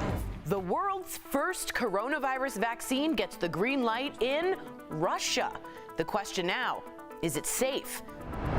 Outrage over body cam video showing officers handcuffing an 8-year-old boy at school. And you can justify it. Is this so-called scared straight discipline appropriate or just all wrong? Lori Loughlin and her husband downsize to another multi-million-dollar mansion. Will their next home be behind bars? And it's the pep talk we all need right now. How a dad's advice for his daughter is making hearts melt. Are you ready to get it? You okay? Wipe those tears up. I got you. Real, honest, entertaining, live. DBL starts right now. 3, 2. Thank you, Patty. Welcome to DBL. It is Tuesday, August 11th. I'm Sam here with Al. You got a whole book there. What's going on? I got a lot of notes. I'm ready for the show. Whatever they may say, you'll never know. I love that you're studying. Good for you, Al. I'm anxious to hear what you have to say. Lindsay joining us from home. How are you, Lindsay? I'm doing well. I know Al's acting like me with all those notes over there. I'm proud of you. Oh, there's a stack about this big, Lindsay. So I'm ready. Let's begin. I can't wait to hear what he has to say. Here we go. In fact, big news from Russian President Vladimir Putin. He announced the approval of the world's first coronavirus vaccine today. He says he knows it's effective, adding that one of his daughters had already taken it. Now, the vaccine is named Sputnik V. Officials say they will vaccinate millions of teachers and frontline workers, but the vaccine has not yet finished clinical trials, raising concerns about its safety. In fact, you know, Lindsay, according to the CDC, 10% of clinical trials are successful, just 10%. So many experts are concerned and wondering, is Russia putting their national prestige, so to speak, ahead of their safety? Yeah, I think that for these things, we need all the experts to say that it's a go. We need it to be peer reviewed. We need clinical trials to go well several times. And for me, I'm not somebody that's just going to jump in to be the guinea pig, especially as a person of color and all the things that we've experienced historically, from the cloning of Henrietta Lacks, that was a medical experiment, to the Tuskegee experiment, which went horribly and used black bodies. And so for me, I need to know that it 100% is okay and not rushed. And I think that's what we're experiencing, because we all want to be healthy, but we all want a cure quickly or a vaccine quickly. But I'm not willing to just be a guinea pig. What about you, Al? Would you ever take part in a clinical trial or jump to? Well, see, that's the problem, Sam. They haven't, not having passed clinical trials is code for we haven't tested it yet. Lindsay is right on with her comments, but I mean, really, he could have said that Robitussin works if he says we haven't done any clinical trials, but my sister took it. I mean, that's what you say on the playground. So, I mean, until they have any kind of tests, I can't believe he's saying this, but I mean, if anybody knows his daughter, let's hope she's doing well, and let's follow her Instagram. Maybe we'll find out. Oh, boy. And they will be voluntary, so he's not mandating that anybody has to take this new vaccine. Just want to confirm that. So there has been a shakeup in the Seattle police force. Police Chief Carmen Best has resigned on the same day that City Council approved cuts to the force. It's all part of a push to change policing in the city. So the City Council stripped about $3 million from the $400 million Seattle police budget. They are also cutting jobs. About 100 officers will be eliminated out of the 1,400 officers on the force. Lindsay, what do you make about these changes? What do you think of the police chief's decision to resign? I think it was extreme just because of the sheer amount that they cut. You said $3 million to $400 million is far cry from the 50% cuts that a lot of protesters were asking for. Also, I did some research, and in Seattle, about 50% or 56% to be exact of the police calls made actually involve criminal activity. That means there's a whole other half of those calls that need mental health checks and other things, and that's where these resources are going to go, to some of those experiences and things that officers are responding to that have nothing to do with criminal activity. And I think we need to police communities with more empathy so we can stop these crime rates from going up. Al? Well, I think this is also a measure, if you really think about it, that's going to protect police. I remember seeing an interview, Linz and Sam, where it was the black head of the police, I believe is in Arlington, Texas, and he was saying, do you know how many calls we get about a lost dog?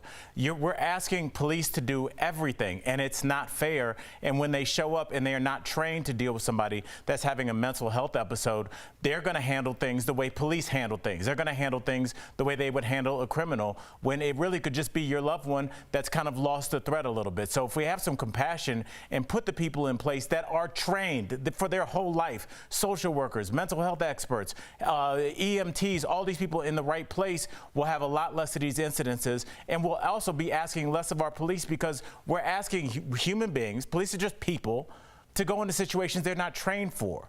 So how could that work out well? And it hasn't. I think that's a really good point. And I just want to be crystal clear here, because I've seen a lot of confusion, not only on my social media, but on our own DBL threads about what defunding the police actually means. And I know that title alone seems very controversial, right? To take away money from a police force. We need the police. Of course we do. But what people are calling for is to actually take some of those sums, again in Seattle, $3 million of that $400 million, and take a portion of the funds to help curb criminality. And in order to help curb criminality, and you can see it in other countries, there's data that proves that if you can invest in your community, to Lindsay's point, meaning to have rehabilitation centers, to have addiction counseling, to have mental health counseling, to have after-school programs, they have seen with that data that when you invest into your community, you actually curb criminality, where you don't need to police, so to speak, your community. So I think it's a wonderful thing. I think we need to rename it. I think defunding the police somehow comes off with a negative connotation because we need the police, but I also think we need to be more creative with how we disperse those funds. Okay, so speaking of police, what do you think about police using a scare straight strategy on kids who are misbehaving at school? This video has gone viral, showing an 8-year-old with special needs being handcuffed and arrested at his school in Key West, Florida. The boy was arrested in 2018 for allegedly hitting a teacher at his school. That is according to the records. The Key West police chief told the Miami Herald that, quote, based on the report, standard operating procedures were followed. Well, the video was posted by civil rights attorney Benjamin Crump, who claims the officers were using scared straight tactics, scaring kids away from criminal activity by using severe consequences. So before we discuss, we want to know what you think, DBL Nation. Do you think that it's a good idea to do this to teach kids a lesson? Go to dblvote.com to weigh in. Al, you just mentioned in the prior story about training. Right. So in this situation, is a police officer trained to handle a special needs child? And in your opinion, is this the right way to do it? Absolutely not. And again, what I'm saying, that police officer is gonna police officer. He's not gonna handle that like a mental health expert or a person that's used to working with a kid with special needs. I have a child with special needs, and sometimes they don't understand what you're telling them to do, and that frustration manifests itself in physical violence. That doesn't mean that handcuffs are going to work. Imagine yourself in a foreign country. People are speaking a language you don't understand, and all of a sudden they start putting cuffs on you. You'd be confused. You'd be scared, and that's what this little kid is experiencing right now. We don't need police officers in every situation, and we will not move forward as a species, as a group of people, until we understand that you don't scare kids away from something. You steer them towards something. Lindsay? I mean, this is traumatic. I'm not a parent like you guys, but looking at this, I would be upset, especially if my kid had special needs. But I want to say that I also do know correction officers and police officers in Jacksonville, Florida, who use the scared straight tactic and have told me that it has deterred people. They were even on the show Scared Straight, deterred people from joining jail or going to jail and experiencing what actually happens there. So I know it's a tactic. I don't agree with it, but I know that a lot of people say that it is effective. Yeah, here's my fear. My fear is that you have, child psychologists, and I get it. Some people will claim, okay, these child psychologists are Monday morning quarterbacking. They don't know what it's like to be a police officer. And I understand that. But you do have the broad general perspective looking again at data and studies from these child psychologists saying that when you engage in this type of discipline, you're actually sorry, I'm being told to wrap, but I really want to finish this point. You're actually encouraging those children. Boys will end up acting outward, meaning they'll end up acting aggressively, and then girls will end up acting inwardly, meaning they'll become insecure, maybe they'll turn to an eating disorder. This is all data that supports it. And on top of all that, when you tell a child they're bad, they're bad, they're bad, it's called the looking glass theory. Again, I'm just regurgitating from these child psychologists. And with a looking glass theory, you begin to believe that you then are bad, and then you in turn start to act bad. So it's tough. At this point, I just want to trust the experts within each field.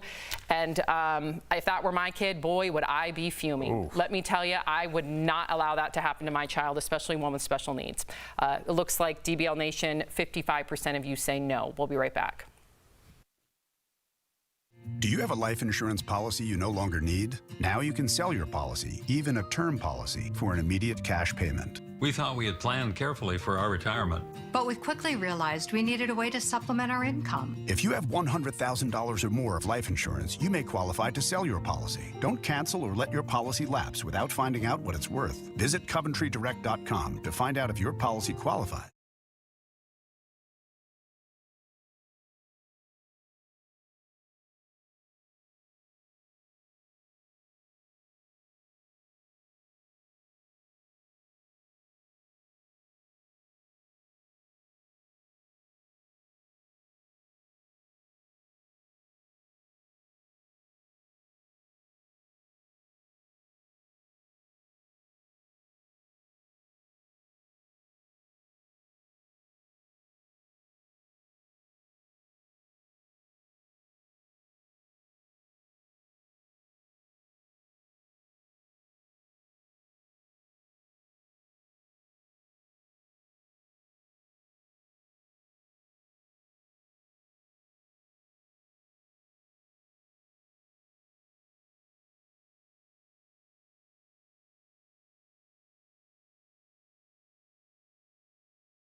We asked our medical expert, Dr. Payal Kohli, to weigh in on some of the big COVID-19 vaccine news and why cases are actually going up in kids. As a parent, this terrifies me. Take a look.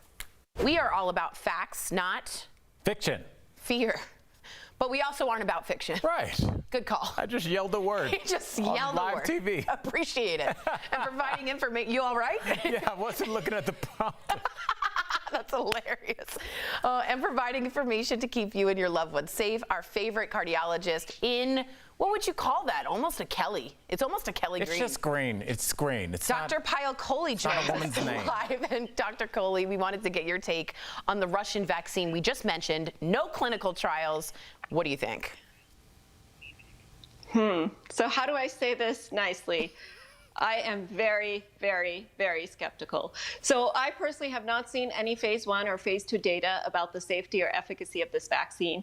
And as far as I know, there's no large-scale phase 3 data, only a few hundred patients, according to some reports, or maybe even less, that the vaccine has been tested in. Wow. So without this kind of data, it's very dangerous to be promoting this type of vaccine, because sometimes we only get one shot at having a vaccine and giving it to the population. So it's almost like we had nothing, and all of a sudden this vaccine dropped out of the sky. Too good and to be I'm true. Definitely not ready to sign up. Yeah, too good to be true. Definitely too good to be true. I don't know. Putin said it. I'm on board. Yeah, right. You know what? Maybe they were rushing it along. It's got, yeah, there you go. They were rushing it's it. got a V in there. So or maybe if it had. Maybe if it had a different name instead of Sputnik, I might be more likely to try it. They branded it poorly, I agree. This vaccine is topping the headlines, Doc. Back to schools is at the top of parents' minds, though, right now. And one reason is that over the last month, there's been a 90% increase in the number of COVID-19 cases. Is that a lot? That's so much in children in the U.S. I'm surprised. Dr. Kohli, why such a severe increase? Yes, we have seen such an alarming increase, Tori, and I think there's three main reasons for that. So the first is the total number of cases in the community is increasing. So as that pie gets bigger, the slice of that pie that belongs to the kids also proportionally gets bigger. And this is really what we're seeing in states like California and the states in the South, where the cases are increasing very rapidly. The second reason is increased testing. So up until now, and most recently, we had been testing mostly symptomatic adults. And we know that kids have minimal or no symptoms with this infection. And now that we've realized that kids can catch and spread it, we started testing more kids, even some of those asymptomatic kids. And so we're finding it more. And then the third reason we've been talking about as well earlier this week and last week is that kids are now congregating more. They're coming out of their quarantine bubbles. Schools are opening up. They're interacting more than they used to. And that's the reason for the increase. Wow, 90%. That's a lot. Dr. Kohli, now, if we're speaking about different age groups, what advice do you have for parents of elementary school kids? That's a good question, Al. So elementary school kids, if you can imagine, to back when you were in elementary school, they don't really have a concept of the science. They don't understand that the virus is spread through person-to-person interaction. They don't understand that masks are safe. They don't know how to wash their hands well. They don't know that hand sanitizer is not edible. So it's really the parent's job to incorporate all of these techniques into the child's routine at home, to change their culture a little bit, get them used to these types of changes so that when they do head back to school, they're able to incorporate these easily. So this is a photo of my nephew who's almost 3 years old, and I've been working really hard to teach him how to wear masks on the playground and how to wear eye protection. But you know, he's such a ladies' man that I just can't keep him away from the girls. I love it. So he doesn't get the concept of physical distancing. He's a mini It owl. looked like he was confronting her over a scooter issue. Like that, I need to talk to you. Just give it back and there won't be any problems. Yeah, I need to discuss this with you. That is so cute. You know, what's so funny, Doc, is that Al and I were talking about when the need to survival in the makeup room was that we need to adapt. So adaptation for the kids is masks might be scary, but it's got to start now. Otherwise, we're all going to have COVID forever. You know what I'm saying? So adaptation needs to be flexibility, movement with that, don't you think? Yeah, just one more adjectives and we got it. Absolutely. And you know what, you guys, I would recommend parents to incorporate it. Like for my nephew, I taught him that it's part of his superhero costume. Yeah. And for someone else, it could be part of their bedtime story, because there's some concern that experts have that if kids don't wear masks properly, it can actually increase the risk to the kids because they're touching it or they're not covering properly. So it is really important to adapt and teach your child how to wear those masks correctly. All right, so Doc, it's flexibility and adaptation will help us with our ingenuity in terms of these masks. Thank you so much, Dr. Absolutely. Thank you for not mocking me. And tell your nephew, I think he's adorable. You'll be back tomorrow, of course. If you guys all have a question about coronavirus and you want answered by Dr. Coley, write us on social media. You can email info@dailyblastlive.com. There's no panic, just prevention and precautions. Okay, you didn't just shout a random word. We'll be right back.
Welcome back to DBL. HGTV recently rebooted Extreme Makeover Home Edition, bringing on a new designer, Breegan Jane.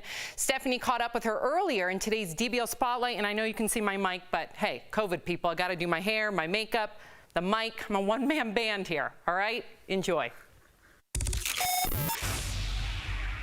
Good morning, Mayo family!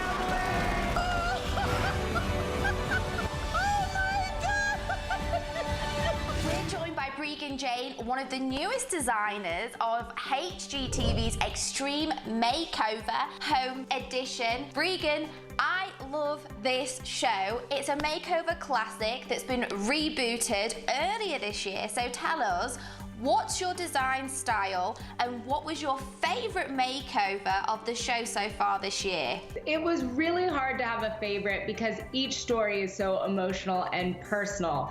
And I would say that my design style always creep in with the mom tips and the family environments. Well, a lot of us are spending way more time at home right now, so redecorating and fixing up the house has been all of our thing to do. So what's been the go-to summer makeover that you've seen a lot of people be pulling off at home?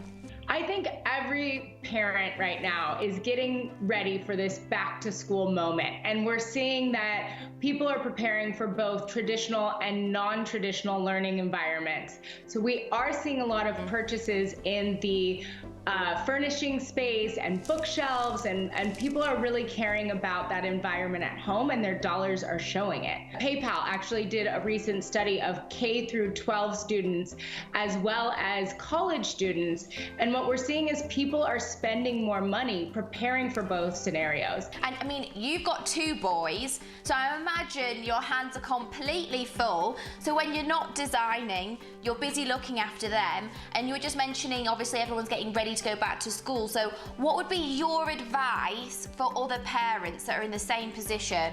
I think empowering your kids to be excited about their learning is an easy trick in sort of transforming your space.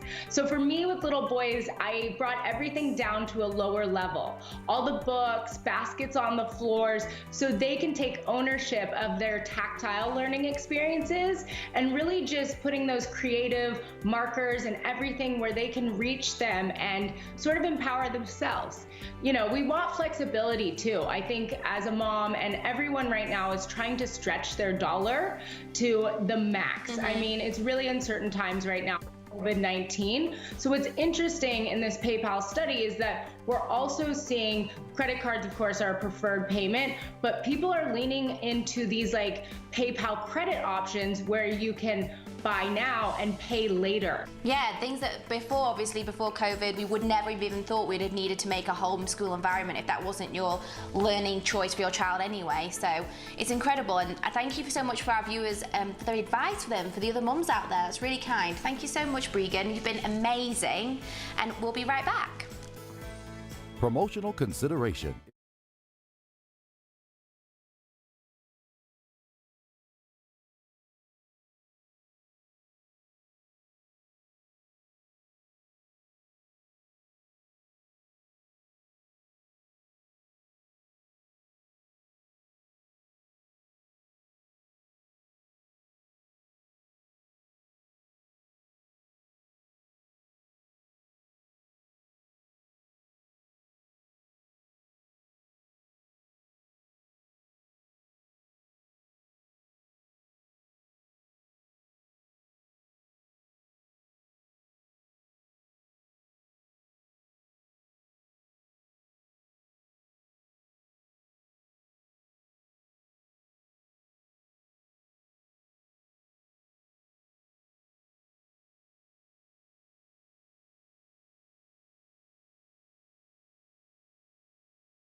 Welcome back to DBL. Okay, let's get to some of the viewer comments. Okay, we've got Shelly. Oh no, that cop cannot touch my underage child without me there. What would you do as a father of 3? You know, I would just say, like, at all costs, keep the police out as long as you can. Yeah.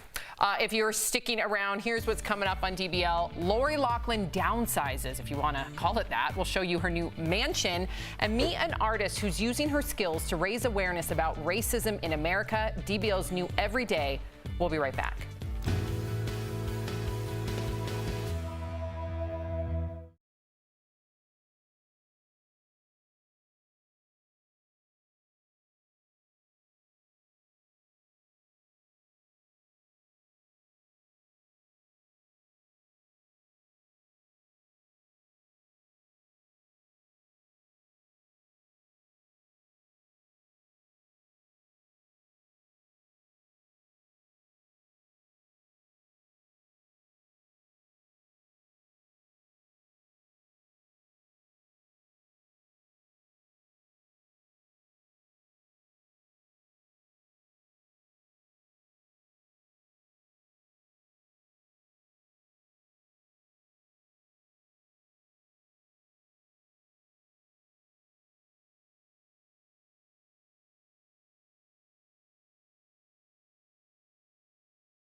Real, honest, entertaining, live.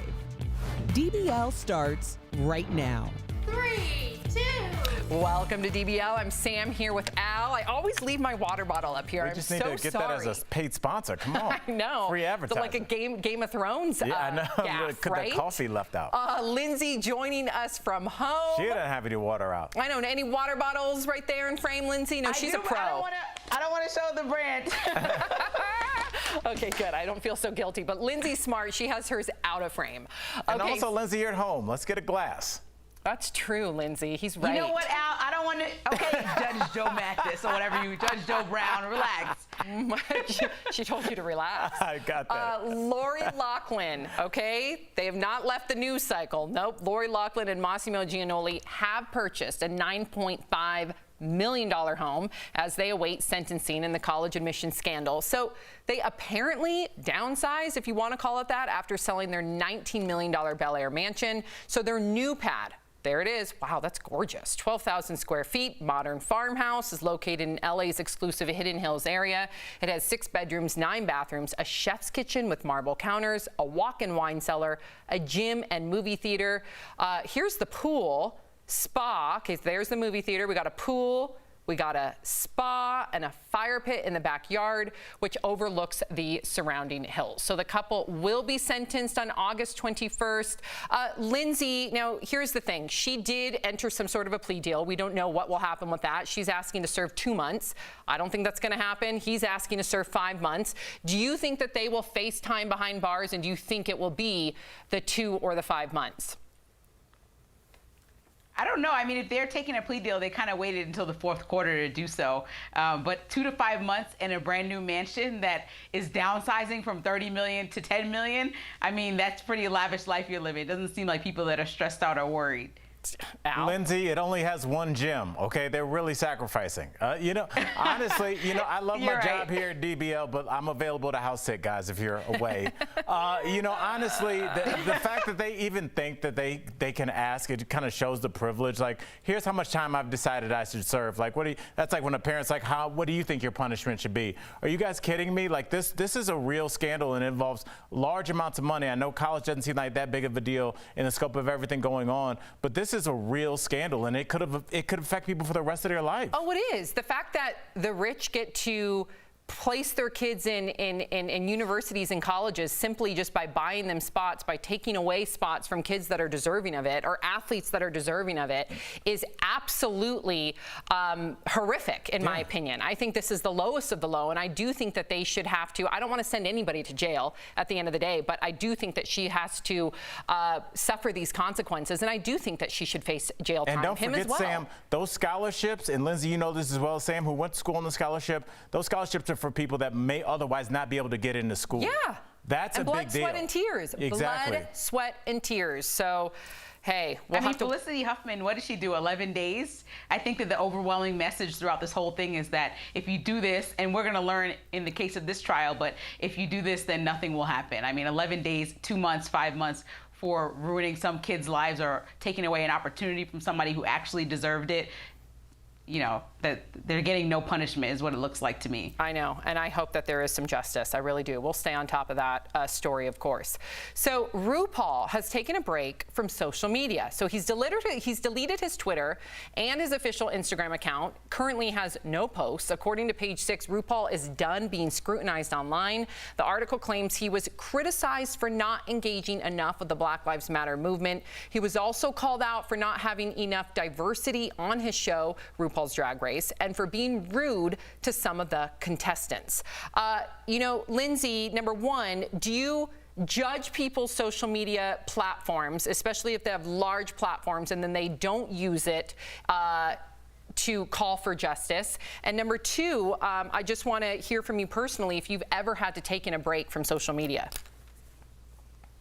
So I usually don't use social media as a barometer to tell how much people are actually doing, because sometimes the loudest people are actually doing the least. And I know like, in the case of, let's say, Jay-Z, he doesn't even have social media, or he does have a Twitter and never uses it, but he's done so much for Black Lives Matter. Him and Beyonce together have done so much for prison reform that they're not posting about often. So I tend to lean towards the quieter people, but I do think that RuPaul has a point in taking a break, because I've been overwhelmed by social media and went from taking months off to just taking days off. Every week I make sure that I'm not on social media any form for several days in a row, at least a couple days. It changes every week, but whenever I can, just take a break, because I know that it can be taxing, especially on a grown adult. I know that it can be taxing on kids, it can be taxing on your relationship, because you're just in this vortex studying other people's lives, and it's really all like their best self. You're not even seeing their day-to-day, and sometimes you judge yourself on their best self, which is unfair. Amen. It's everyone's highlight reel. I get very, social media can make me very depressed, Al, very anxious. You seem like you have that perfect balance. And call me out if I'm wrong, but I feel like that you don't let social media dominate you. You don't compare yourself.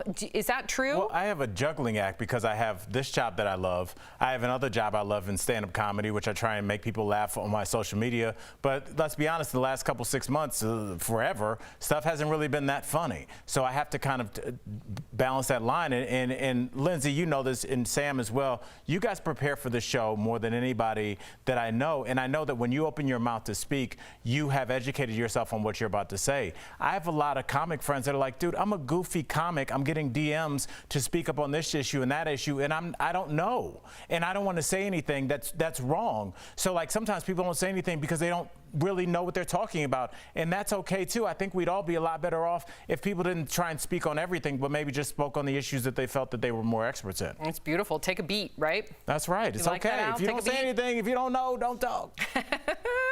Okay, so Robert Pattinson says he lied in order to secretly audition for the Batman. So in an interview with the Irish Times, the Twilight actor said he had to duck out of filming the upcoming Christopher Nolan film Tenet in order to audition audition for the role, so he told the director he had a family emergency. But he's apparently not a very good liar, because Christopher picked up on the fib and said, "You're doing the Batman audition, aren't you?" Well, it worked out because Robert, of course, got the part. First of all, Lindsay, Christopher Nolan wrote and directed a number of Batman movies, so if he knows exactly what's happening. That was embarrassing. With the new Batman. Like, he knows exactly what's going on, who's auditioning. Even though he's not directing the new one, he's still very much tied into that franchise. So, but personally speaking, Lindsay, have you ever lied to go to an interview or to an audition? So the thing is, like, when I was younger, then yeah, it was a better plan. I'm sure I can't jog my memory and find a time. But at this point, it's so awkward when you get caught in a lie as a grown adult that it's not worth it to me. It's just like, let's have the conversation and just say what's going on, because it just gets really weird, especially if they catch you and, you know, you're in one job, leaving the next. You might as well just tell people what's happening, be transparent, and wish for the best. I don't really know. Lindsay, you do not believe that at all. You don't believe that? No, you cannot do that. If you're about to leave one, what are you going to say to your boss? I'm going to go try and upgrade. Hopefully I can leave without putting my 2 weeks in. Okay. No, you go, okay, hey, Al, so let me say, I think you're my gonna throat go, is itchy. Al, I'm going to run to my car real quick, and you go audition for DBL, and you come right back. That's how you do it. Get him, Lindsay. Get him. So, Al, you're telling me that you are going to go. You're on DBL right now. You're going to go right over to Good Morning America, audition, and nobody's going to see you? You're better off just telling people that you're going for the audition. That's ridiculous. It's called putting on a baseball cap and taking a private jet, which I do not have. Yes. Lindsay has no idea about your goal, Al, of one day having a gold private jet. Yes. Did you know that, Lindsay? A gold one. It's going to be too heavy to fly, but it's all right. You need to talk to Drake.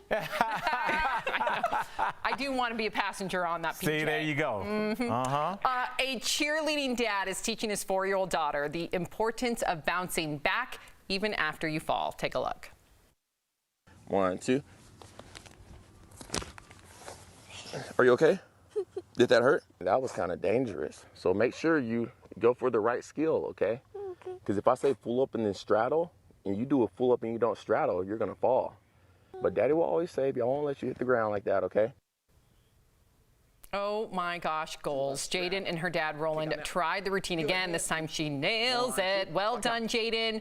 I absolutely love this father. Apparently he's been doing these little routines with his daughter since she was a baby. Sam, that's not a little routine. Yeah, exactly. That is I don't know. Fantastic, skilled routine. I'm so impressed, and what I loved is his pep talk, Lindsay. What did you think about his pep talk? Good. Stretch. I appreciate that. I love the relationship between a dad and a daughter when they're like doing the girly things with their daughter. It's like my favorite thing. But I like this. I mean, cheerleading is for men and women and young girls and boys. But I just love that he's helping her out, and he really committed to learning his part in the routine so that she can be her best self. I love that. And how do you give pep talks to your daughter? I mean, I just always tell her to be herself. She is awesome in this whole world. And it's not just her. It's when you go out into the world, there are going to be most of the people that kind of just could take you or leave you. There's going to be a couple people that are really in your corner and some people that are out to get you. And you have to hopefully she'll understand how to figure out who those people are and gravitate towards the good people, because there's always going to be a naysayer somewhere. But what does that matter? That just like whatever they're saying, you just keep doing your thing, keep plugging ahead. Who's really going to get in your way except for you? Aww. Nobody. Al, you're such a good dad. I as knocked a around dad. this world a lot. You know, and I've met your kids, and to see the relationship, you know, when your daughter came out here and it was just you and her for about a week. Yeah. Honestly, Al, the kindness and the affirmations that came out of you around your daughter was probably one of the most special things that I got to witness. Oh, it's the best. Being a dad's the best. A girl dad, too. Yes, you just don't realize it when you're a young single guy and you think you want this to be life. As soon as you have your kid, like, you realize your purpose. Oh, it's great. Albert, it's awesome. Lindsay, are you just glowing? Al, you're going to make us cry. No. What are you doing over there? It's easy. Your kids are awesome. Tears, we do want to give a big... I think people don't understand how... Go ahead, Lindsay. No, I was going to say, I think people don't understand for girls how special their dads are. That's like your first hero when you grow up. And I'm sure that Al has that same type of bond and relationship. Isn't that the truth? My dad's here right now. And let me tell you, Dad, he leaves tomorrow. Don't go home tomorrow, Dad, please. He's my best friend. We want to give a big DBL shout out to Bindi Irwin. Bindi and her husband, Chandler, announced they're expecting a baby. They posed with a tiny zookeeper shirt. Maybe they're just selling that in the merch shop. They're expecting their little wildlife warrior sometime next year. Congrats to Bindi. Now, you remember she lost her dad when she was 8. She's now 22. Can you believe it? I always see her, Lindsay, as an 8-year-old, just because I remember that very tragic day when she lost her incredible father. I know. I love that they did a little family photo shoot coming up. It's so hard when you're following Katy Perry and Beyonce and all these people with these photo shoots to just keep it. Isn't that the truth? I remember when I had Sophie, guess who had the same due date as me? Beyonce. So it was like, oh my gosh. No. But at the same time, I felt like it bonded us. And I was hoping that somehow we would give birth at Cedars-Sinai, like at the same time. She ended up like renting out the whole wing. Thank God I was like the week later. Otherwise, I would have having to give birth somewhere else. Oh. Because it was all Beyonce. Listen, Sam, Miles was blessed by Oprah, so. I know. Let's not forget Anything can happen. Seriously. Let's not forget that. Oh, I'm framing that picture, and one day I get to show it to him. Whew, the chosen Oprah, one. Come on now. I know. Coming up on DBL, we are introducing you to an artist who's using her talent to fight systemic racism in America. See how she does it. Coming up next.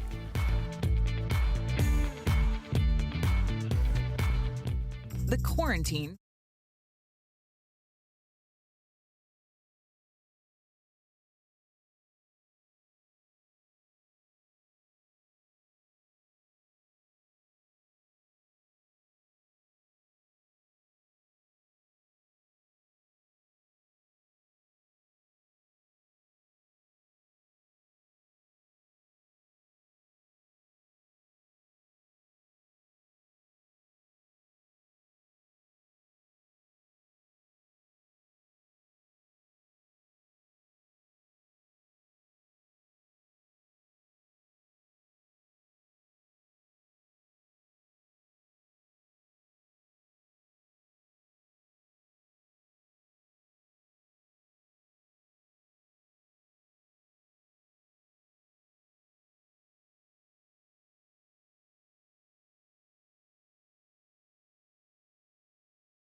Welcome back to DBL. Danny Koch is an artist changing the conversation about systemic racism through her illustrations. Lindsay spoke with her earlier. Check it out.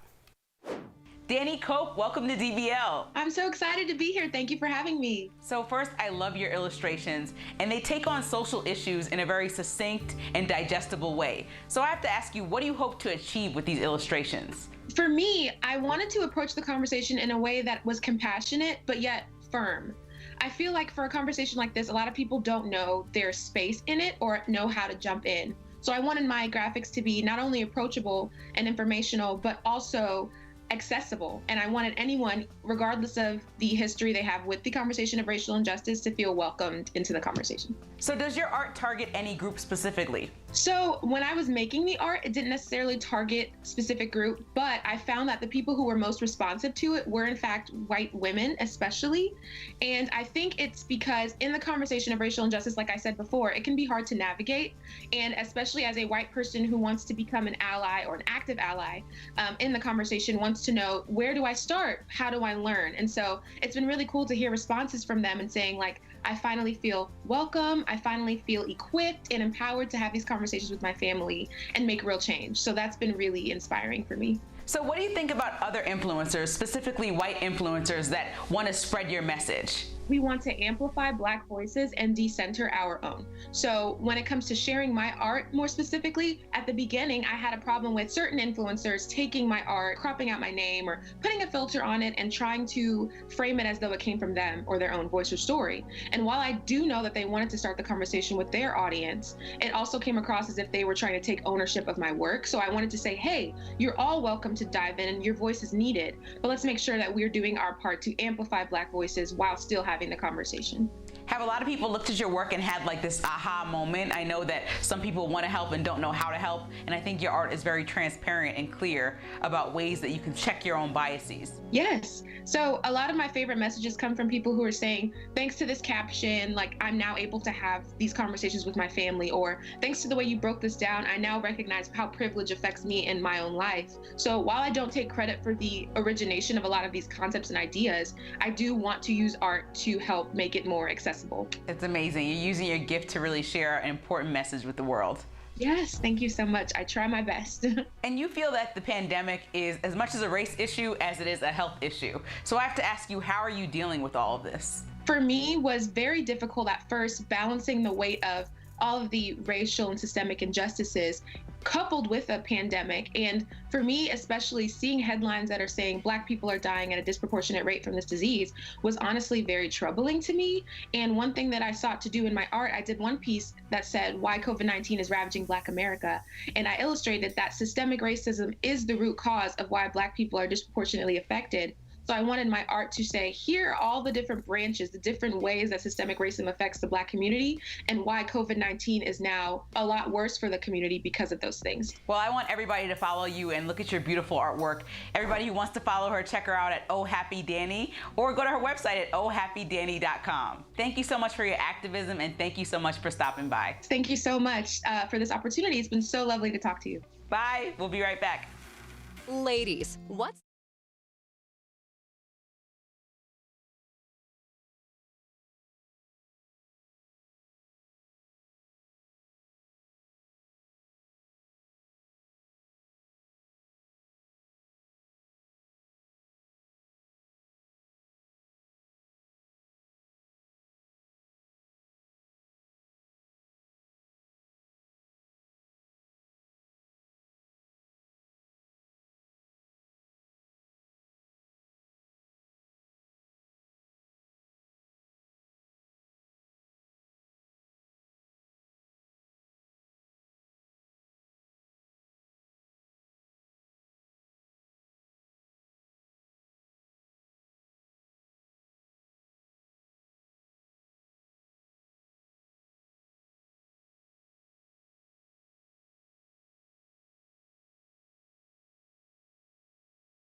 Welcome back to DBL. Have you ever been sleeping in a deep sleep and then you wake up to your body moving suddenly, kind of like a jerk? Yes, definitely. Oh, me too. Scary. Me too. I know. We're chatting about it in today's Rise and Thrive, sponsored by So Clean.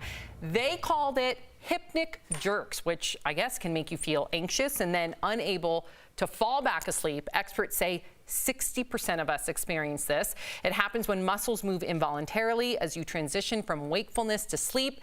And when it happens, parts of your nervous system are asleep. Other parts are awake. Your nervous system controls your muscle movements during sleep, which is why your limbs twitch or flail. So when it comes to sleep, for more ways to rest easy, go to SoClean.com or call 1-800-679-4182. You've jumped to say yes. I have this, but Linz, I told you I have the 20-pound weighted blanket. So that really helps. Like, Lindsay, are you a flailer? Listen, I think that I'm more than that. I definitely have done a little twitch thing, but I also have like smacked Colin off the bed. So that's also another thing. She needs like but I need that weighted blanket, obviously. You need like a 50-pound weighted blanket if you're smacking people off the bed. Yeah, Colin needs some headgear more than anything. Have you guys ever woken up in the middle of your like REM sleep and you can't move, you're paralyzed? I've done that before. It's weird. Horrific feeling because you cannot move, but you're wide awake. I thought I was being abducted by aliens when it happened to me. All right. Way to kill our show's credibility with 2 minutes to go.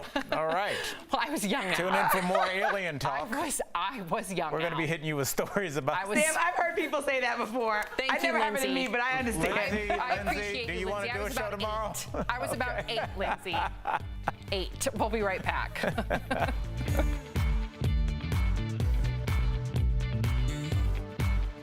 Promotional consideration is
We have a comment from Carol in regard to the scared straight story. She says, when I was a kid, if I got into trouble, I know my mother would have had me arrested. I'm 65 now. I grew up a responsible adult. Spare the rod, spoil the child. If parents were allowed to reprimand their kids, maybe we would have less entitled adults. I'm all for reprimanding your children and teaching them consequences. I just don't want an authoritative figure handcuffing my child, especially one with special needs. Because the handcuff can lead to trauma. Lindsay, what do you think? Yeah, well, that's what I was saying. That knowing the people who participated in the Scared Straight program, they were like, listen, this is effective. But at the same time, if it was my kid, I think you, me, and Sam would be up there all yelling at them the same level of screaming. Thank you, Lindsay. DBL is new every day. We will see you all tomorrow. Same time, same place. Bye, guys.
Talking about today on Daily Blast Live. The world's first coronavirus vaccine gets the green light in Russia. The question now, is it safe? Outrage over body cam video showing officers handcuffing an 8-year-old boy at school. And you can justify it. Is this so-called scared straight discipline appropriate or just all wrong? Lori Loughlin and her husband downsize to another multi-million-dollar mansion. Will their next home be behind bars? And it's the pep talk we all need right now. How a dad's advice for his daughter is making hearts melt. Are you ready to get it? You okay? Wipe those tears up. I got you. Real, honest, entertaining, live. DBL starts right now. 3, 2. Thank you, Patty. Welcome to DBL. It is Tuesday, August 11th. I'm Sam here with Al. You got a whole book there. What's going on? I got a lot of notes. I'm ready for the show. Whatever they may say, you'll never know. I love that you're studying. Good for you, Al. I'm anxious to hear what you have to say. Lindsay joining us from home. How are you, Lindsay? I'm doing well. I know Al's acting like me with all those notes over there. I'm proud of you. Oh, there's a stack about this big, Lindsay. So I'm ready. Let's begin. I can't wait to hear what he has to say. Here we go.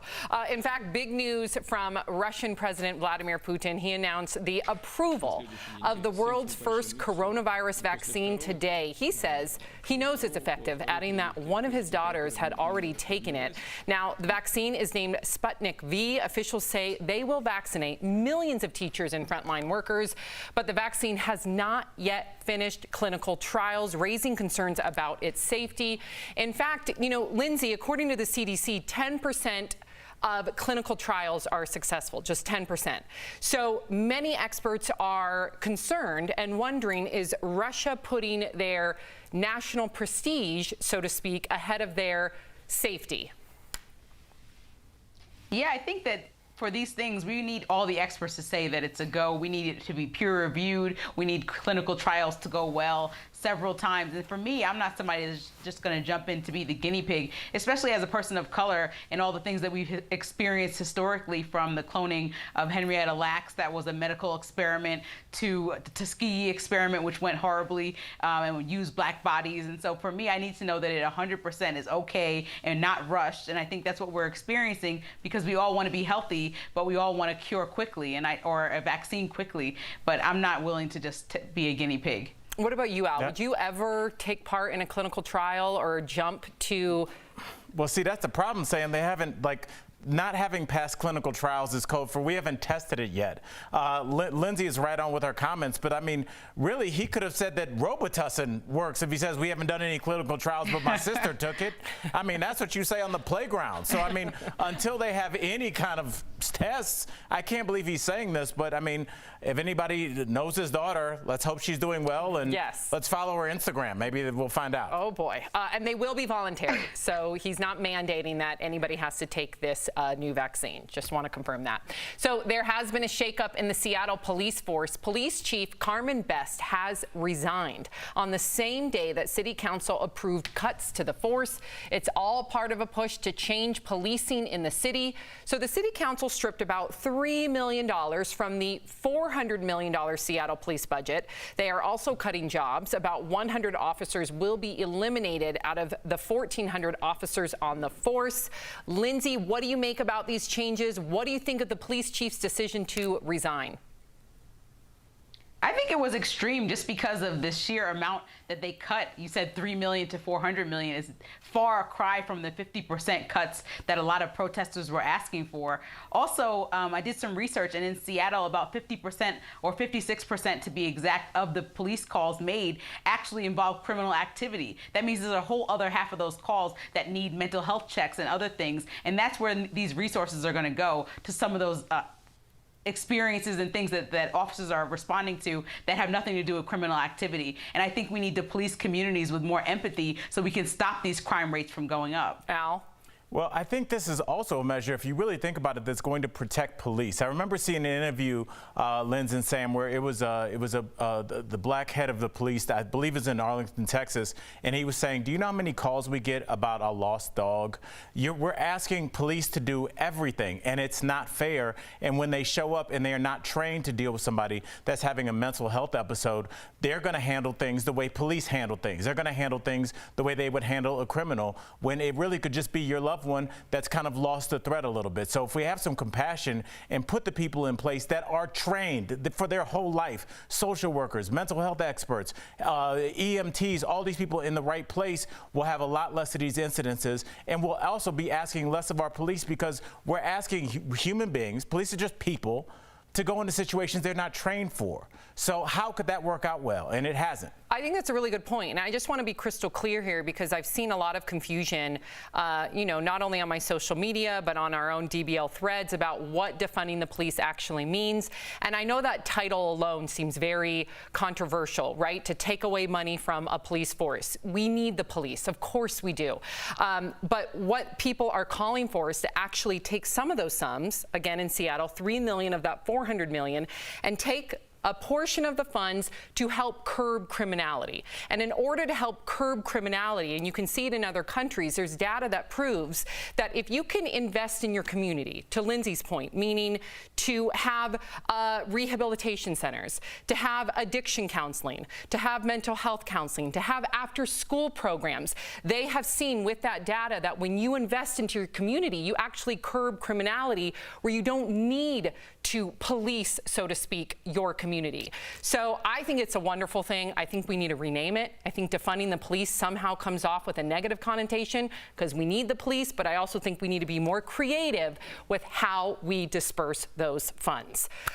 Okay, so speaking of police, what do you think about police using a scare straight strategy on kids who are misbehaving at school? This video has gone viral, showing an 8-year-old with special needs being handcuffed and arrested at his school in Key West, Florida. The boy was arrested in 2018 for allegedly hitting a teacher at his school. That is according to the records. The Key West police chief told the Miami Herald that, quote, based on the report, standard operating procedures were followed.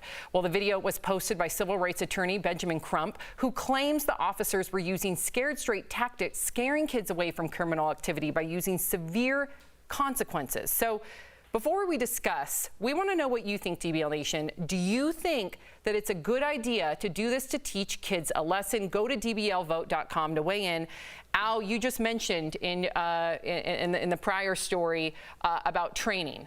Right. So in this situation, is a police officer trained to handle a special needs child? And in your opinion, is this the right way to do it? Absolutely not. And again, what I'm saying, that police officer is gonna police officer. He's not gonna handle that like a mental health expert or a person that's used to working with a kid with special needs. I have a child with special needs, and sometimes they don't understand what you're telling them to do, and that frustration manifests itself in physical violence. That doesn't mean that handcuffs are gonna work. Imagine yourself in a foreign country. People are speaking a language you don't understand, and all of a sudden they start putting cuffs on you. You'd be confused, you'd be scared, and that's what this little kid is experiencing right now. We don't need police officers in every situation, and we will not move forward as a species, as a group of people, until we understand that you don't scare kids away from something, you steer them towards something. Lindsay? I mean, this is traumatic. I'm not a parent like you guys, but looking at this, I would be upset, especially if my kid had special needs. But I want to say that I also do know correction officers and police officers in Jacksonville, Florida, who use the scared straight tactic and have told me that it has deterred people. They were even on the show Scared Straight, deterred people from joining jail or going to jail and experiencing what actually happens there. So I know it's a tactic. I don't agree with it, but I know that a lot of people say that it is effective. Yeah, here's my fear. My fear is that you have, child psychologists, and I get it. Some people will claim, okay, these child psychologists are Monday morning quarterbacking. They don't know what it's like to be a police officer. And I understand that. But you do have the broad general perspective looking again at data and studies from these child psychologists saying that when you engage in this type of discipline, you're actually sorry, I'm being told to wrap, but I really want to finish this point. You're actually encouraging those children, boys will end up acting outward, meaning they'll end up acting aggressively, and then girls will end up acting inwardly, meaning they'll become insecure, maybe they'll turn to an eating disorder. This is all data that supports it. And on top of all that, when you tell a child they're bad, they're bad, they're bad, it's called the looking glass theory. Again, I'm just regurgitating from these child psychologists. And with a looking glass theory, you begin to believe that you then are bad, and then you in turn start to act bad. So it's tough. At this point, I just want to trust the experts within each field. And if that were my kid, boy, would I be fuming. Ooh. Let me tell you, I would not allow that to happen to my child, especially one with special needs. It looks like DBL Nation, 55% of you say no. We'll be right back.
Welcome back to DBL. Earlier, we asked our medical expert, Dr. Payal Kohli, to weigh in on some of the big COVID-19 vaccine news and why cases are actually going up in kids. As a parent, this terrifies me. Take a look.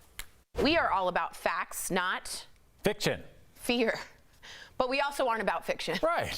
Good call. I just yelled the word. You just yelled the word. Live TV. Appreciate it. And providing information. You all right? Yeah, I wasn't looking at the prompter. That's hilarious. And providing information to keep you and your loved ones safe. Our favorite cardiologist in, what would you call that? Almost a Kelly. It's almost a Kelly Green. It's just green. It's green. It's Dr. Payal Kohli joins us live. And Dr. Kohli, we wanted to get your take on the Russian vaccine we just mentioned. No clinical trials. What do you think? So how do I say this nicely? I am very, very, very skeptical. So I personally have not seen any phase 1 or phase 2 data about the safety or efficacy of this vaccine.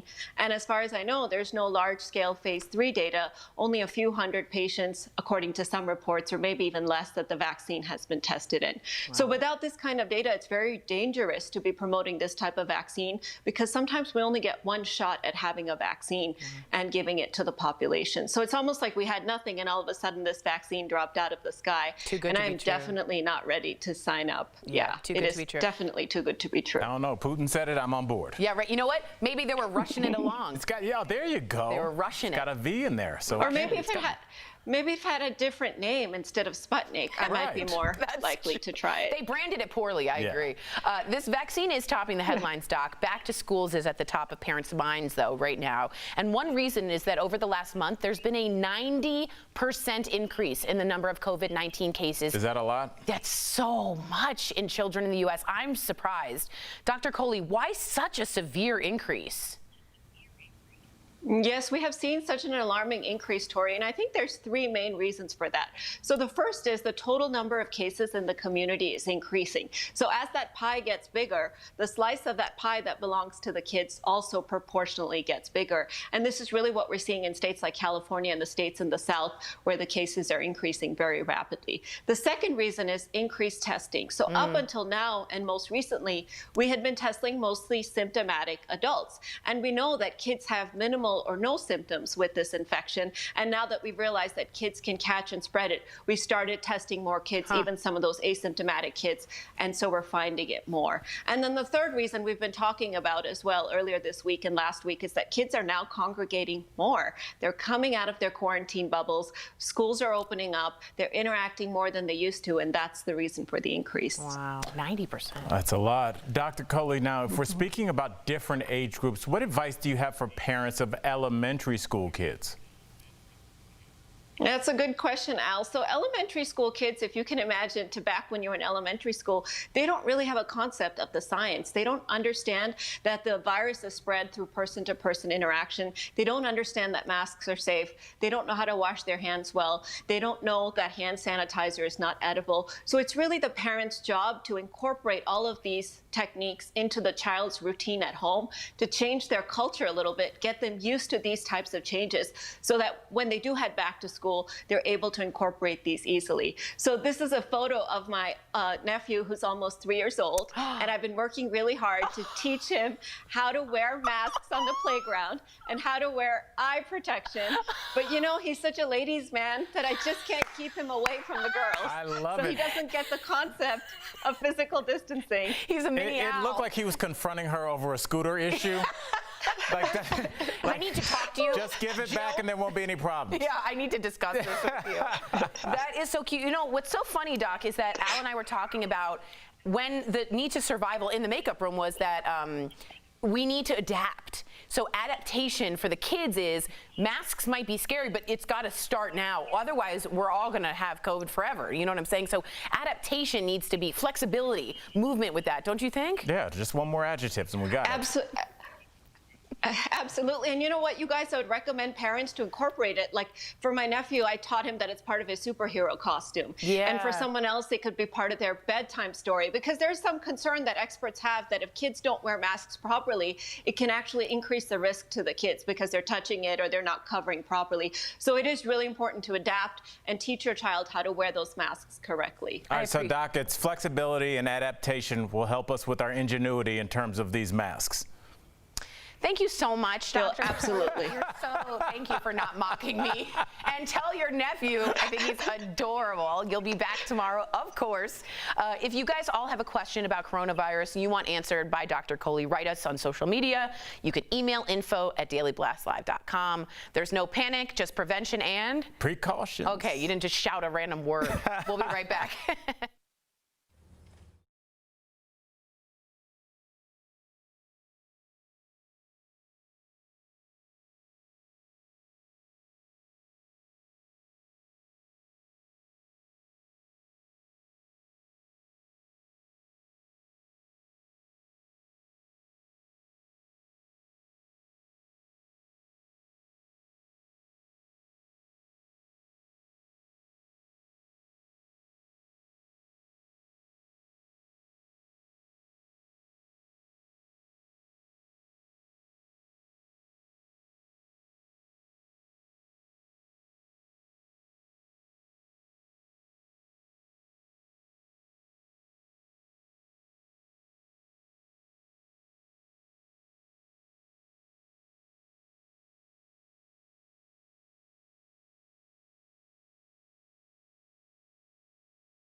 Welcome back to DBL. HGTV recently rebooted Extreme Makeover Home Edition, bringing on a new designer, Breegan Jane. Stephanie caught up with her earlier in today's DBL Spotlight, and I know you can see my mic, but hey, COVID people, I got to do my hair, my makeup, the mic. I'm a one-man band here, all right? Enjoy. Good morning, Mayo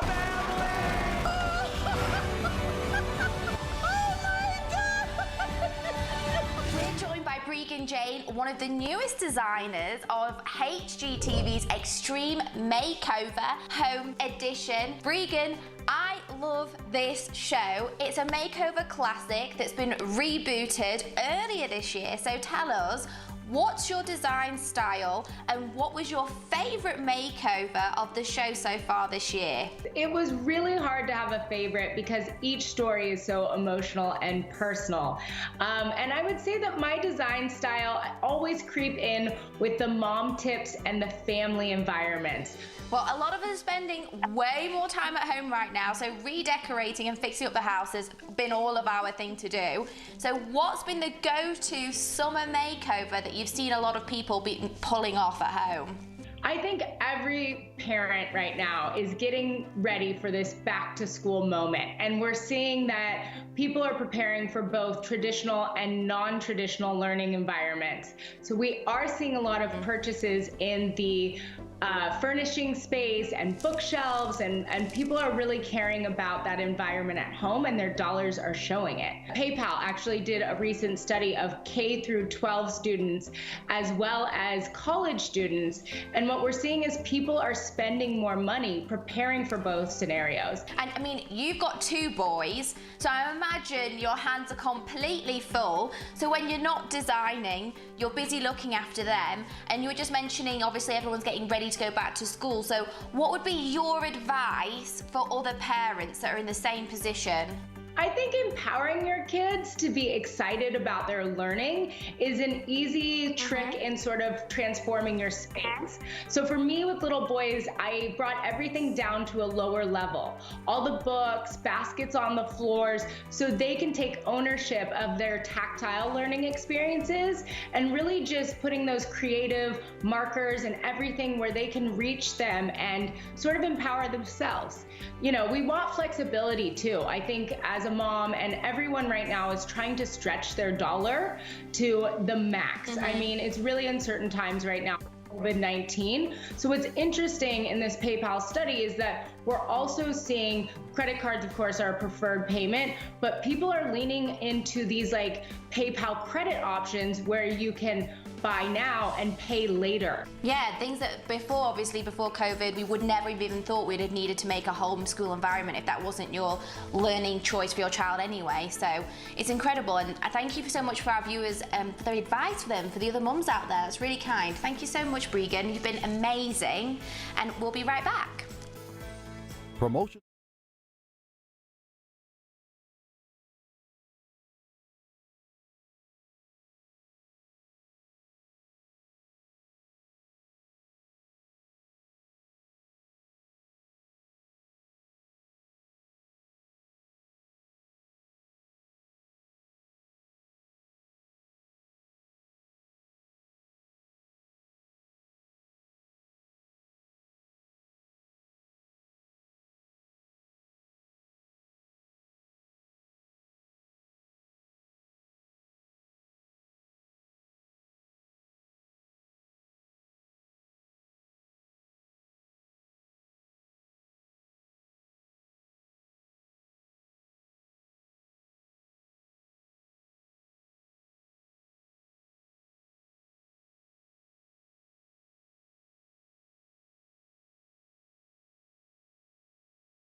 Welcome back to DBL. Okay, let's get to some of the viewer comments. Okay, we've got Shelly. Oh no, that cop cannot touch my underage child without me there. What would you do as a father of 3? You know, I would just say, like, at all costs, keep the police out as long as you can. Yeah. If you're sticking around, here's what's coming up on DBL. Lori Loughlin downsizes, if you want to call it that. We'll show you her new mansion and meet an artist who's using her skills to raise awareness about racism in America. DBL's new Everyday. We'll be right back.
Is Daily Blast Live. We're talking about what you're talking about.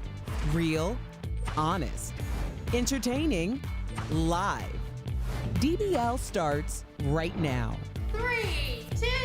Welcome to DBL. I'm Sam here with Al. I always leave my water bottle up here. We just need to get that as a paid sponsor. Come on. I know. Free advertising. Like a Game of Thrones. Yeah, I know. Gaff, Could right? that coffee left out. Lindsay joining us from home. She doesn't have any water out. I know. Any water bottles right there in frame, Lindsay? No, she's a pro. I don't want to show the brand.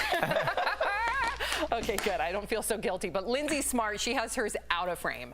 Okay. And also, Lindsay, you're at home. Let's get a glass. That's true, Lindsay. He's right. You know what, Al? I don't want to. Okay, Judge Joe Mathis or whatever you, Judge Joe Brown, relax. She told you to relax. I got that. Lori Loughlin, okay? They have not left the news cycle. Nope. Lori Loughlin and Massimo Giannoli have purchased a $9.5 million home as they await sentencing in the college admission scandal. So they apparently downsized, if you want to call it that, after selling their $19 million Bel Air mansion. So their new pad, there it is. Wow, that's gorgeous. 12,000 square feet, modern farmhouse, is located in LA's exclusive Hidden Hills area. It has 6 bedrooms, 9 bathrooms, a chef's kitchen with marble counters, a walk-in wine cellar, a gym and movie theater. Here's the pool. Spa, okay, there's the movie theater. We got a pool, we got a spa and a fire pit in the backyard, which overlooks the surrounding hills. So the couple will be sentenced on August 21st. Lindsay, now here's the thing. She did enter some sort of a plea deal. We don't know what will happen with that. She's asking to serve 2 months. I don't think that's going to happen. He's asking to serve 5 months. Do you think that they will face time behind bars, and do you think it will be the 2 or the 5 months? I don't know. I mean, if they're taking a plea deal, they kind of waited until the fourth quarter to do so. But 2 to 5 months in a brand new mansion that is downsizing from 30 million to 10 million. I mean, that's pretty lavish life you're living. It doesn't seem like people that are stressed out or worried. Al? Lindsay, it only has one gym, okay? They're really sacrificing. Honestly, I love my job here at DBL, but I'm available to house sit, guys, if you're away. Honestly, the fact that they even think that they can ask, it kind of shows the privilege. Like, here's how much time I've decided I should serve. Like, that's like when a parent's like, what do you think your punishment should be? Are you guys kidding me? Like, this is a real scandal, and it involves large amounts of money. I know college doesn't seem like that big of a deal in the scope of everything going on, but this is a real scandal, and it could affect people for the rest of their life. Oh, it is. The fact that the rich get to place their kids in universities and colleges simply just by buying them spots, by taking away spots from kids that are deserving of it or athletes that are deserving of it, is absolutely horrific, in my opinion. I think this is the lowest of the low, and I do think that they should have to. I don't want to send anybody to jail at the end of the day, but I do think that she has to suffer these consequences, and I do think that she should face jail time. And don't Him forget, as well. Sam, those scholarships, and Lindsay, you know this as well as Sam, who went to school on the scholarship, those scholarships are for people that may otherwise not be able to get into school. Yeah. That's a big deal. Blood, sweat, and tears. Exactly. Blood, sweat, and tears. So, hey, Felicity Huffman, what did she do, 11 days? I think that the overwhelming message throughout this whole thing is that if you do this, and we're going to learn in the case of this trial, but if you do this, then nothing will happen. I mean, 11 days, 2 months, 5 months for ruining some kids' lives or taking away an opportunity from somebody who actually deserved it. That they're getting no punishment is what it looks like to me. I know, and I hope that there is some justice. I really do. We'll stay on top of that story, of course. So RuPaul has taken a break from social media. So he's deleted his Twitter and his official Instagram account. Currently has no posts. According to Page Six, RuPaul is done being scrutinized online. The article claims he was criticized for not engaging enough with the Black Lives Matter movement. He was also called out for not having enough diversity on his show, RuPaul's Drag Race, and for being rude to some of the contestants. Lindsay, number one, do you judge people's social media platforms, especially if they have large platforms and then they don't use it to call for justice? And number two, I just want to hear from you personally if you've ever had to take a break from social media. So I usually don't use social media as a barometer to tell how much people are actually doing, because sometimes the loudest people are actually doing the least. And I know, like in the case of, let's say, Jay-Z, he doesn't even have social media, or he does have a Twitter and never uses it, but he's done so much for Black Lives Matter. Him and Beyonce together have done so much for prison reform that they're not posting about often. So I tend to lean towards the quieter people, but I do think that RuPaul has a point in taking a break, because I've been overwhelmed by social media and went from taking months off to just taking days off. Every week I make sure that I'm not on social media any form for several days in a row, at least a couple days. It changes every week, but whenever I can, just take a break, because I know that it can be taxing, especially on a grown adult. I know that it can be taxing on kids, it can be taxing on your relationship, because you're just in this vortex studying other people's lives, and it's really all like their best self. You're not even seeing their day-to-day, and sometimes you judge yourself on their best self, which is unfair. Amen. It's everyone's highlight reel. I get very, social media can make me very depressed, Al, very anxious. You seem like you have that perfect balance. And call me out if I'm wrong, but I feel like that you don't let social media dominate you. You don't compare yourself.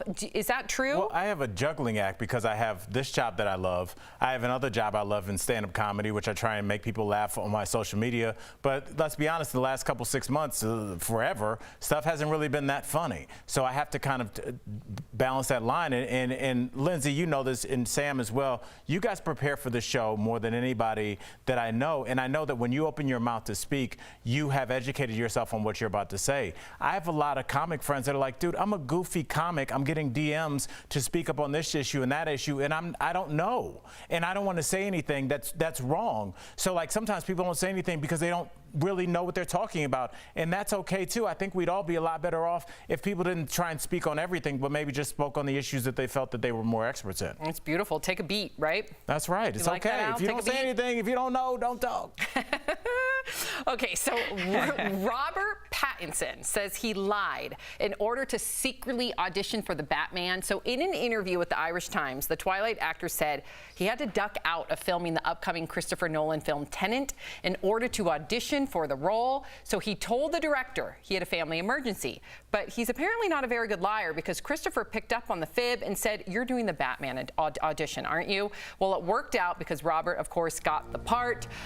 First of all, Lindsay, Christopher Nolan wrote and directed a number of Batman movies. So if he knows exactly what's happening. That was embarrassing. With the new Batman. Like, he knows exactly what's going on, who's auditioning. Even though he's not directing the new one, he's still very much tied into that franchise. So, but personally speaking, Lindsay, have you ever lied to go to an interview or to an audition?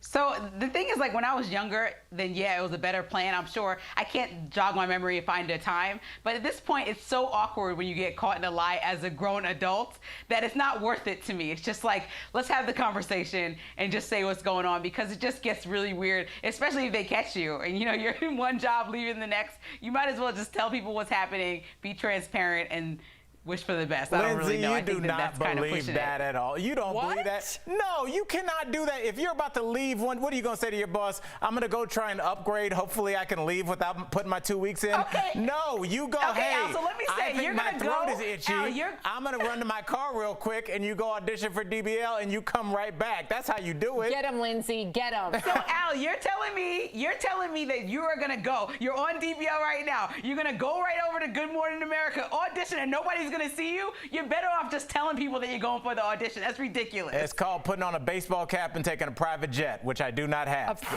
Yes. Lindsay has no idea about your goal, Al, of one day having a gold private jet. Yes. Did you know that, Lindsay? A gold one. It's going to be too heavy to fly, but it's all right. You need to talk to Drake.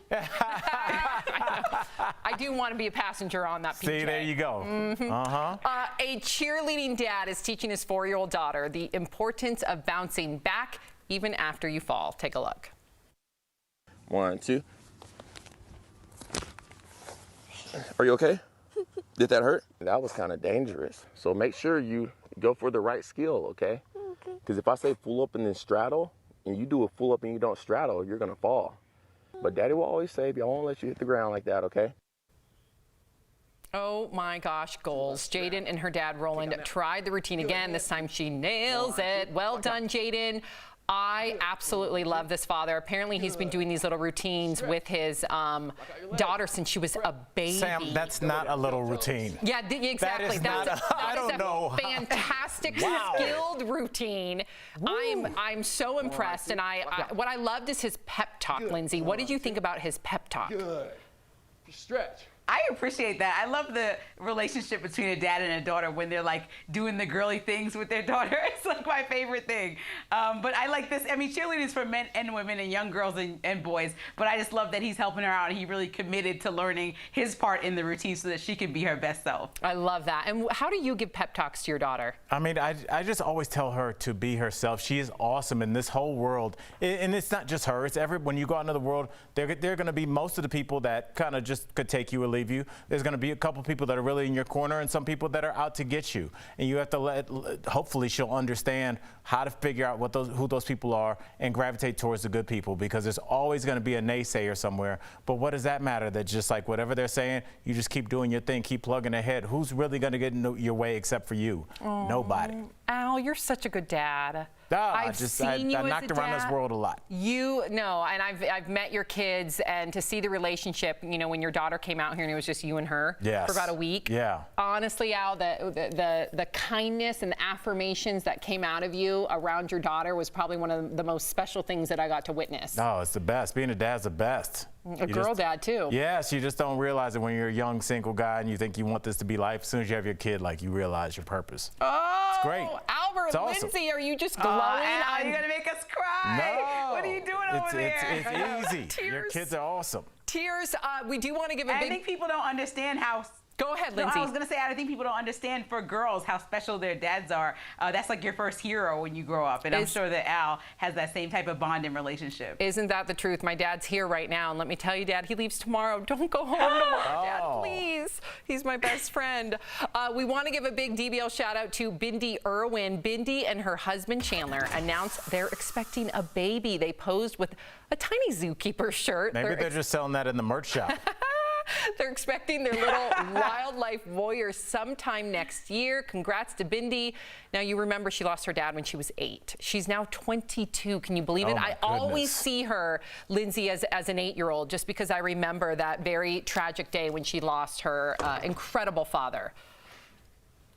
I know. I love that they did a little family photo shoot coming up. It's so hard when you're following Katy Perry and Beyonce and all these people with these photo shoots to just keep it. Isn't that the truth? I remember when I had Sophie, guess who had the same due date as me? Beyonce. So it was like, oh my gosh. No. But at the same time, I felt like it bonded us. And I was hoping that somehow we would give birth at Cedars-Sinai, like at the same time. She ended up like renting out the whole wing. Thank God I was like the week later. Otherwise, I would have having to give birth somewhere else. No. Because it was all Beyonce. Listen, Sam, Miles was blessed by Oprah, so. I know. Let's not forget Anything that. can happen. Seriously. Let's not forget that. Oh, I'm framing that picture, and one day I get to show it to him. Whew, the chosen Oprah, one. Come on now. I know. Coming up on DBL, we are introducing you to an artist who's using her talent to fight systemic racism in America. See how she does it. Coming up next.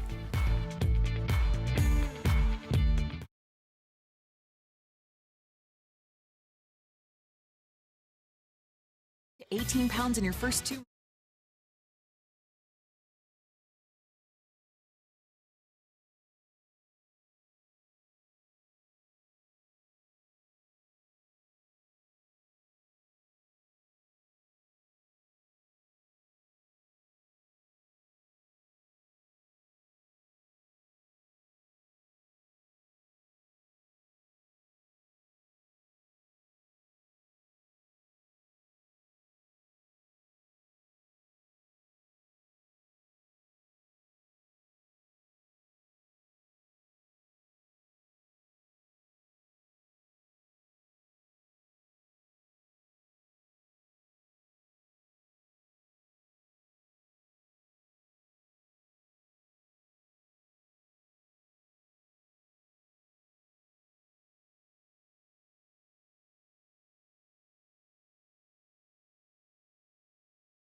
Back to DBL, Danny Koch is an artist changing the conversation about systemic racism through her illustrations. Lindsay spoke with her earlier. Check it out. Danny Koch, welcome to DBL. I'm so excited to be here. Thank you for having me. So first, I love your illustrations, and they take on social issues in a very succinct and digestible way. So I have to ask you, what do you hope to achieve with these illustrations? For me, I wanted to approach the conversation in a way that was compassionate, but yet firm.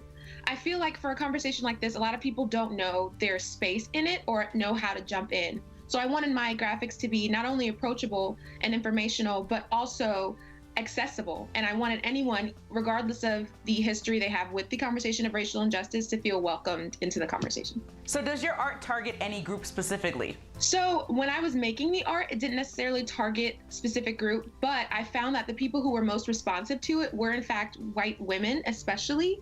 And I think it's because in the conversation of racial injustice, like I said before, it can be hard to navigate. And especially as a white person who wants to become an ally or an active ally in the conversation, wants to know, where do I start? How do I learn? And so it's been really cool to hear responses from them and saying, like, I finally feel welcome. I finally feel equipped and empowered to have these conversations with my family and make real change. So that's been really inspiring for me. So what do you think about other influencers, specifically white influencers, that want to spread your message? We want to amplify Black voices and decenter our own. So when it comes to sharing my art more specifically, at the beginning, I had a problem with certain influencers taking my art, cropping out my name or putting a filter on it and trying to frame it as though it came from them or their own voice or story. And while I do know that they wanted to start the conversation with their audience, it also came across as if they were trying to take ownership of my work. So I wanted to say, hey, you're all welcome to dive in and your voice is needed, but let's make sure that we're doing our part to amplify Black voices while still having the conversation. Have a lot of people looked at your work and had like this aha moment? I know that some people want to help and don't know how to help, and I think your art is very transparent and clear about ways that you can check your own biases. Yes. So a lot of my favorite messages come from people who are saying, thanks to this caption, like, I'm now able to have these conversations with my family, or thanks to the way you broke this down, I now recognize how privilege affects me in my own life. So while I don't take credit for the origination of a lot of these concepts and ideas, I do want to use art to help make it more accessible. It's amazing. You're using your gift to really share an important message with the world. Yes, thank you so much. I try my best. And you feel that the pandemic is as much as a race issue as it is a health issue. So I have to ask you, how are you dealing with all of this? For me, was very difficult at first, balancing the weight of all of the racial and systemic injustices coupled with a pandemic. And for me, especially seeing headlines that are saying Black people are dying at a disproportionate rate from this disease was honestly very troubling to me. And one thing that I sought to do in my art, I did one piece that said why COVID-19 is ravaging Black America. And I illustrated that systemic racism is the root cause of why Black people are disproportionately affected. So I wanted my art to say, here are all the different branches, the different ways that systemic racism affects the Black community, and why COVID-19 is now a lot worse for the community because of those things. Well, I want everybody to follow you and look at your beautiful artwork. Everybody who wants to follow her, check her out at Oh Happy Dani, or go to her website at ohhappydani.com. Thank you so much for your activism, and thank you so much for stopping by. Thank you so much for this opportunity. It's been so lovely to talk to you. Bye. We'll be right back. Ladies,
Welcome back to DBL. Have you ever been sleeping in a deep sleep and then you wake up to your body moving suddenly, kind of like a jerk? Yes, definitely. Oh, me too. It's Me scary. too. I know. We're chatting about it in today's Rise and Thrive, sponsored by So Clean.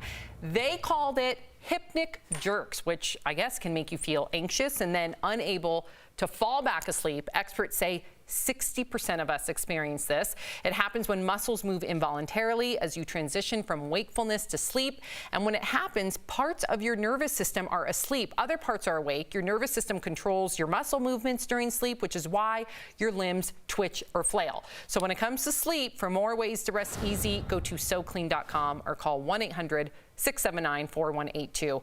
You jumped to say yes. I have this, but Lindsay, I told you I have the 20-pound weighted blanket. So that really helps. Like, Lindsay, are you a flailer? Listen, I think that I'm more than that. I definitely have done a little twitch thing, but I also have like smacked Colin off the bed. So that's also another thing. She needs like but I need that weighted blanket, obviously. You need like a 50-pound weighted blanket if you're smacking people off the Colin bed. needs some headgear more than anything. Have you guys ever woken up in the middle of your like REM sleep and you can't move, you're paralyzed? I've done that before. The It's most weird. horrific feeling because you cannot move, but you're wide awake. I thought I was being abducted by aliens when it happened to me. All right. Way to kill our show's credibility with 2 minutes to go. All right. Well, I was young now. Tune in for more alien talk. I was young. We're going to be hitting you with stories about. Sam, I've heard people say that before. Thank I you, never happened to Lindsay. me, but I understand. I appreciate do you, you want to Lindsay. do a show tomorrow? I was about 8, Lindsay. 8. We'll be right back.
Welcome back to DBL. We love sharing your comments. Okay, so we have a comment from Carol in regard to the scared straight story. She says, when I was a kid, if I got into trouble, I know my mother would have had me arrested. I'm 65 now. I grew up a responsible adult. Spare the rod, spoil the child. If parents were allowed to reprimand their kids, maybe we would have less entitled adults. I'm all for reprimanding your children and teaching them consequences. I just don't want an authoritative figure handcuffing my child, especially one with special needs. Because the handcuff can lead to trauma. Lindsay, what do you think? Yeah, well, that's what I was saying. That knowing the people who participated in the Scared Straight program, they were like, listen, this is effective. But at the same time, if it was my kid, I think you, me, and Sam would be up there all yelling at them the same level of screaming.